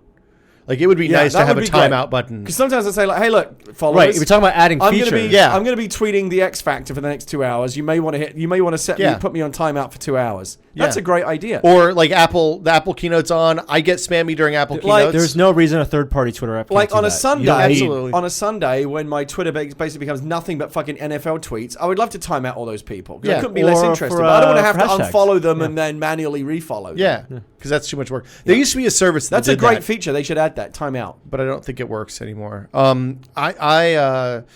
Let's see what else I learned to shuck oysters this weekend. That was cool. Chloe on killed already. a bird. I had the best Brussels sprouts I've ever had in my life. Ooh, where from? Where is this? It's a place called Angeline's Kitchen in Berkeley. Oh yeah. It's a the Ca- roasted it's a ones? It's a Cajun place, Huh. and I had the fried chicken. North Ooh. Berkeley or No, it's right in Shattuck. It's right in Oh, it's on downtown. Okay. Right in Oh, right I in the probably walked by it, yeah. in the main area. Okay. And great food. Great hush puppies and all the great Louisiana style food that you would want. But I don't know why, but the Brussels sprouts that were cooked in this sage butter sauce, best Brussels sprouts I've ever had in my life. Oh my god. Yeah. I highly recommend you go Butter there. sauce. So You good. sold me a butter sauce. So good. People do want to know about Christmas gift ideas. I'm all out. Yeah, it's a hard year. Like Leah's birthday and Christmas are 2 weeks apart, so like I have to have all my ideas at once. Same boat. And you got the same problem. I blow all my best ideas on the birthday, and now I got to come up with Christmas ideas. I got a solution for you on that. What's that? What we started doing was going on like a small long weekend trip for her birthday in lieu of big gifts. You fall into a trap with Christmas presents, especially for friends, because especially if you do like a white elephant thing, Yeah. you don't want to be on the dude who brings the best stuff, because you have to one up yourself every year. Well, Yeah. let me. And Okay, it is Let's go around this. high pressure. I'm very fortunate. I really only have to buy for one person. I don't buy Christmas gifts for anyone else other than my girlfriend. My parents get a card. Well, I used the iPhone card app. Oh. No It way. was nice. No, because Oh, it was a nice Christmas. We had a nice Christmassy picture of us all together, the dog and the whole family. Yeah. And I sent it off, and it was great. Oh, it says I couldn't bother to pick out a nice card in the store. Bullshit! It's a personalized card with a picture of You of took me a on Well, it. picture we of do your those iPhone photo and cards, which are Oh. lame too. I know. liked it. Anyway, so I only have to really buy for. Do you have a lot of people you have to buy for? No. So then what's the problem? I got to buy for my whole I family. buy a lot for myself. You just buy yourself gifts? What should I buy this week? We Do you buy gifts for anyone? Yeah, we do white elephants and stuff. Okay. Yeah. You don't do Secret Santa or anything like that? You should do Secret Santa here in the office. Oh God, Secret Santa's I can't worse. imagine what a disaster that would be. Socks. Get Everybody would just get booze. get people who are young adults. Get them nice knit socks. That is a Argyle problem. socks. Smart I get woman. a lot of corporate gifts this time of year, but all you ever get is liquor and Harry baked and goods, David both of pears. which are useless to me. Yeah. So I have to give Pass everything. it I give down. everything away. I got these beautiful Hey, thanks for that. home baked these gourmet brownies and blondies Oh, that are completely useless to me. Mm. So completely useless. I you can't say. eat them. Thanks for the love, man. Well, Brownies have a lot of fat in them. It's just a lot of flour too, I guess, right? well, it's Sugar. sugar. A lot of Sugar sugar. is the issue. So Don't Christmas gifts- give store credit. Don't give No, don't give gift cards. Yeah. I like specialty food stuff. I think that's always good. Like if you have a if cheese you want to tray? no, fuck that. But if you want to get somebody like a really nice bag of coffee or like super fancy cheese, something Super like, fancy bacon. My rule is if you can get it on Amazon, it's probably not that awesome a gift, except for stuff like Kindles and Xboxes. And Retailers things like that. fucking love gift cards because it's all pure profit. And every year there's a huge volume of gift cards that go unredeemed. Of So course. it's just all free money for them. I don't like the gift card. If you're going to give a gift card, give one of the like the Amex or Visa. Just the ones that you work anywhere. So when I got my my Verizon LTE gadget, Yeah. I got the $50 rebate came in the form of a Visa card that I could use anywhere. So I took that to Best Buy and bought some 3DS games and got $50 off basically. I think stuff like the Roku and Apple TV, if that's in your price range, makes pretty good gifts. If you're going to give somebody a Netflix box, I think you have to give them at least a few months worth of Netflix Get at the $7 essentials. each. Get someone like a really nice wallet. Wallets, you can't pick up personal stuff like wallets and shoes. Very are hard, yes, difficult very to hard, pick out. Very hard to buy those things. Gloves. What was your tip that you tweeted this week about old people and young people gifts? I like young people gifts. The gifts that grandmas give kids, like sweaters and socks, I could use more of those because I never buy them for myself. Yeah, And the shit that they get me, like, they think here's a cool USB they listen thing. to That's actually when you know you're starting to get old, is you're happy to get socks. You're like, Yeah. great socks, I can use these. yeah, Scarves, especially if they're yeah, nice. scarves. If you're a Socks. kid, if you're in your 20s and someone gives you socks, you're like, what the fuck? But like, at my age, I'm like, these are really nice socks. And Thank you. the thing is, like, it's become harder as people have stopped doing things like smoke cigarettes and all that. Like it used to be, you could give somebody a nice cigarette lighter for, like a smoker, obviously. You give them a fancy cigarette lighter for their birthday or for Christmas or something, and now that stuff's all gone. No cigar cutters. The go-to gift when you're really out of ideas is always liquor. You can't go wrong. I don't like. Again, for me, it's useless, but I would happily buy some. And a bottle of wine. Like so, my That's like a party gift, though. So It's there like are certain things that certain host people that you gift. do. Do you do the thing where you have a tip or a thing for like the mailman and the service people? in We your life? usually make something. So we'll make some barbecue sauce or something around the. New Year's or something I got for them. my so we have a dog walker. Okay. Who helps walk the dog because I don't always have time and you want to take him on a nice run. And Leah said last year you should get him a bottle of liquor. for a gift. Yeah. And so I went to Bevmo, and because I don't drink anymore, but I like to live vicariously through people that still do, I spent way too much. I bought this guy like a really nice bottle of, like almost $100, this bottle of single malt scotch. Wow. Because I was like, even though I'm like, I'm going to enjoy the fact that I know you will enjoy this. So I'm going to come smell your breath afterwards. Can you drink this in front of me? Yeah. just I real slow. Make it sexy. Yeah, sit here and watch you drink it. It's grim. Because I still, like, if I get a sniff, I mean, like I haven't taken a drink in I think 3 years. But if I get a sniff of like a nice single malt scotch, I'm like, oh, that would be so good. I had a really bizarre dream last night. That share. I can't believe I'm going to tell the story, but basically we were at the IMAX movie, and it was basically everybody I've ever known. You had a dream. You were so troubled by the grief that you I saw don't want to cause grief. that you had a dream about it. No. Subconscious is not at peace over this. So here's the thing: we were at this movie theater, and everybody I've ever known was there, and people kept cycling in and out. But you guys were in the close seats, right? Okay. And it was just, I can't remember a whole lot about it, but occasionally, like between reels, there would be a person playing a game on the big IMAX screen. So they'd like stop the movie during an intermission or whatever. I don't know what movie we were watching, but then somebody would play the game, and like the first few people were playing the game well, and people were clapping for them and all that. And then during the third intermission, some guy came up and was just fucking awful and was just getting mercilessly heckled, and not even like just yelling, heckling, but people were standing up surrounding him. This is your greatest fear. It was a weird dream. Has anyone ever done that? It would be cool to like hook your PC up to on IMAX. Yeah, they play Skyrim on IMAX. They did You can't do that. On Why not? You can only do it in digital projectors, not IMAX. Though. IMAX has digital projectors, doesn't it? No, It's all film IMAX still. is film. Oh, Yeah. They did it at for Uncharted 3. There was that Uncharted 3 thing where you could buy the tickets. Right. Buy the ticket. You got the game with the ticket, and it was like $70 or something, and you could go and play the game on the big screen. Or something. Really? People got to. Yeah. Yeah, they had a whole event. It's pretty cool. What? It's Yeah, it's crazy. So other gifts, I don't like buying gifts that have like a monthly fee attached. So phones and puppies and Netflix stuff. Yeah, anything that I'm going to have to little tough. maintain or continue to pay for once you bought it for me. Satellite dishes. Yeah, subscription things like Jelly of the Month Club. It's Whatever. like It's all a good. good, bottle opener, or I guess Like a rabbit. Good. I don't know. Rabbit, the wine Kitchen opener, stuff. not a kitchen stuff is always good if people like to cook. I don't know. I kind of wish that there was a Jelly of the Month Club so I could give that to people. Well, there's all kinds of the month clubs. But some of those are really expensive, and most of them are very low value. Like I had a beer of the month club once, and it was beer that I didn't like. Yeah, the getting beer books, just right? I did that once. The beer just Books piled are up. good. Really? Yeah, I think but- people hate getting books. I still have some of that beer in my garage, and that was 4 years ago, I think. I I like think it's probably books. just vinegar by now. Like coffee table Yeah, books. maybe. I like books in general. Like if there's a book I read, like my grandfather used to do this, and he wasn't the best example because he read kind of downer books. But he would give away books, like his favorite book of the year every year to all of his friends and grandkids. So one year it was a book called Bankruptcy 1985.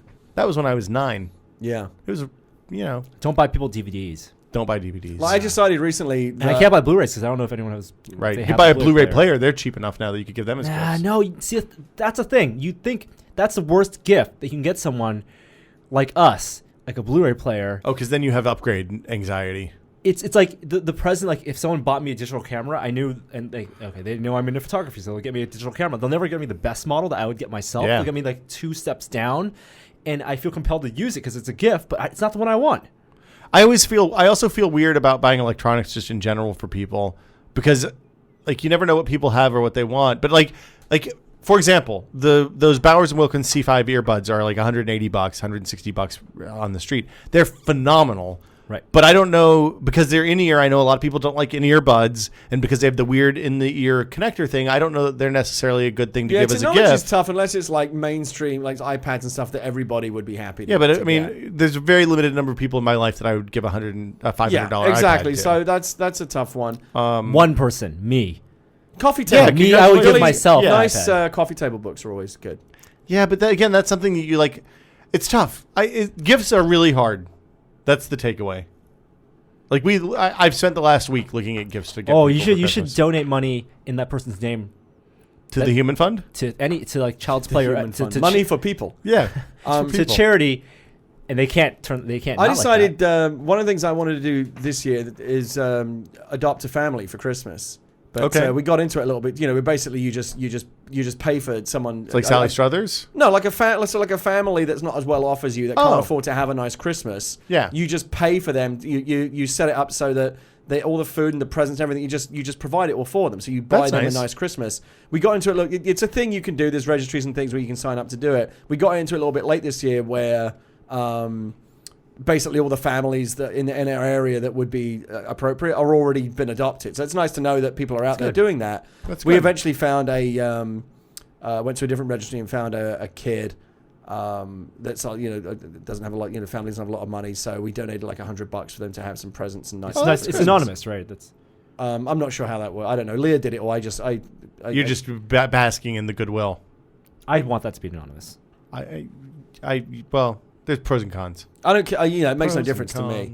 cons. It's completely true, though, that when I was a kid, the idea that giving is better than receiving seemed ridiculous to me. And now, as a grown-up, you realize it's completely the case. Well, the problem with us is that we buy everything we want the moment that we want it, and have poor impulse control as a general rule. yeah, I mean, So- we're very difficult people to buy for. Yeah. Yeah. That's why I get Sucks. banned. Basically, once November rolls around, I don't have to buy anything for myself. Yeah. Did you? Is that working out for you well, or not so much? It's going to work out great for me on Christmas Day.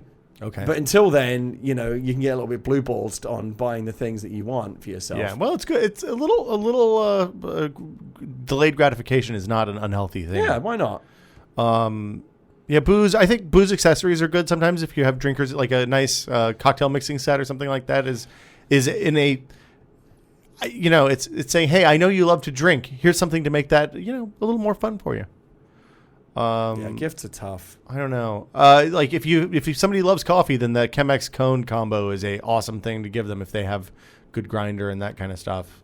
It is a magical way to make coffee. You need a pour over kettle. A grinder's a good gift because it opens up people to the world of grinding their own Yeah. beans, and that's a whole other. You've leveled up. Well, in and the world even of coffee. and even if you're grinding, Starbucks beans from the grocery store, it's still going to be a market improvement in taste from using the. It's pre-ground also stuff. kind of gift that the person receiving it could never use. That's also true. We kind of thought about giving rice cookers this year because we got a rice cooker last year and we use it for rice infrequently, but I use it for oatmeal probably twice a week, and that was a life-changing thing. But again, I Clean don't your know. rice cookers, kids. You know what? Yeah. You know what's a great gift? What's a great gift? A Lexus. Fuck off. Fuck off. I don't know. I'm going to check the chat. And see if Some anybody big has bows. gift suggestions. I saw Yeah. giant ribbons. Hint, hint, Norm. Pass on some. Don't of that you one want this to be pass the on some of that December 1%? to remember? Give me a music box. A little jingle plays. Wait, you got me a Lexus. Wow, it doesn't even have to be a high end one. Just like it's a nice, middle of the range Lexus. It was good enough. In like metallic blue, or like gunmetal. grey. Gunmetal, Yeah. yeah. I'll take that. Yeah. Anything else we want to hit? before? MP3 jack. Oh, I'm just gonna make sure you. all I'll come be with those, upset yeah. if it doesn't have the right options. They all have Bluetooth. MP3 jack. They Bluetooth, all have that. They all yeah. have HTTP. In-car GPS. I'll have that. All right, good. Heated seats. I'll have Heated that. seats. Front heated seats. Yeah, and with the memory settings, so that when other different people Yeah. sit in them, they Your remember. key what- gets yeah. in there and it knows that it's you. Yeah. I love that. I always Yeah. feel like you're going to get trapped though. Yeah. Like the machine could go horribly wrong and pin you in there, and the next thing you know, your guts are squirting out your mouth. Yeah. I think we're done, aren't we? I'm so hungry. I'm really, really hungry. Let's go get some food. Food sounds good. I'm going to make sure there's nothing we forgot. There are plenty of things we forgot. Hold on. I want to say one last thing. Somebody in the Listener's Choice episode wrote, I would love for you to write about the Higgs boson being detected. And then somebody wrote next to that, this with an arrow. And in parentheses says, I like how you guys don't know science. It's like an 8-year-old trying to describe sex. I was going to bring up the Higgs boson, but I don't know enough about it to talk intelligently. The stuff that is coming out this week is a rehash of something that happened earlier, is my understanding, and is super duper preliminary to the point that they said you shouldn't talk about this yet. So Fair enough. yeah. All right. The greatest gift is a Whiskey Media subscription. Yeah, always whiskey media subscriptions for And all by your the way, friends. not to give too much away, I'm very excited about what's coming up. I am too. We have good stuff coming. Oh, CES. January is going to be the best Yeah. month. January is going to be true. I'm very much looking forward to January. So let's talk about this for a little bit. Okay. CES, the van will be departing from San Francisco on Sunday. the 8th of January. I still need to figure out if I'm coming with you in the party You van. are We have at a least down. Drive down. We've reserved a seat Yeah. for you. But that's great. But In the I damn van. I actually don't know if it completely meshes up with my hotel reservations. Well, we have extra We have- rooms we have- for the first night. For the first night, we will have. Okay, well, we'll figure it out. Yeah. Damn van The damn van. is rented. It isn't rented yet. I'm going to do that today. Well, It's will not be the- rented. As is always true with Vegas, it's not the drive down I'm worried about. It's the drive back. Well, I would No, just buy a one-way ticket to buy fly one- back yeah. if I were you. Fly back. fly yeah. back. Exactly. Yeah. That's I mean, what I you're wel- recommend. Don't drive No, that's back a good with idea. us. Then We're just all get, a be cab, asleep. just get a cab from the airport. Yeah, if I could not drive back, I would totally do that. All right, that's what I'm doing. I'm just going to fly back. Okay. Because it's just I'll buy myself a first class ticket. Exactly. Yeah. There- Class it up. Boom, done. It's in the 1% books. Gary right Yes. there. No, not on Virgin America. It's like an extra $50. 1% Gary. I'm in the top 20%. Not 1%. 1% Gary. Well, maybe 3% Gary. No, Drive not even stream. close. Drive stream will be in effect. Someone said Black Blood of the Earth. I'm gonna. No. Oh, that's such a bad idea. No For one's allowed. Vegas But no one is CES. allowed to drink Black Blood of the Earth who is driving. I don't course think not. I don't. But I'm don't- saying for CES. I'm going to bring coffee What making kind of- what supplies kind this of- year. That was what my kind of mistake van last is year. it? It's like a Ford Econoline. It's, a big it's a molester scary, van. Yeah, it's But with a windows. no touching van. It's like Tinted a Silence of the windows. Vans. It's Silence of the Vans. Maybe that's what this one's called. Yeah. It was a fun drive. We saw a lot of country. We sang some songs. We had an adventure. We're not going to be live streaming back, but starting on probably Sunday night, we'll probably do a test stream from the hotel after we get everything set up. Starting on Monday night, there will be live podcasts every night. We'll be doing a full press conference coverage for Monday, Tuesday's show floor, and then we're leaving on Friday. Yes. So a full week of CES. Big podcast every night talking about what we've seen, what's going on. Lots and lots of video. Just be ready I'm for very it. Brace excited. yourself. Are you going to be there for the live shows every night? Can you commit? Yeah. You're try to changing be. your sleep schedule, right? You're gonna be up all night, sleep all day. Yeah, I'm going to try to be a little bit nocturnal. We'll see how that goes. Okay. Yeah. Bring these nice glasses. We'll have guests. We'll have Yeah. friends. Yeah. I'm like I said, I'm bringing coffee making supplies, and I'm going to bring a large supply of coffee, so we are caffeined up and And we might have ready some to roll. exciting things to announce, merchandise. There will be stuff I'm happening. very there. excited about the merchandise news that you guys have lined up. Yeah, for we got next 2 year. really cool things coming. Maybe one more. So yeah, that'll do it for us this week. We'll be back next week with more. This is only a test, maybe. Norm. Yeah, for sure. Absolutely. 100% sure. Norman Apple's Chan. gonna release TV next year also. Okay, we did save the declarations for the episode between Christmas and New Year's.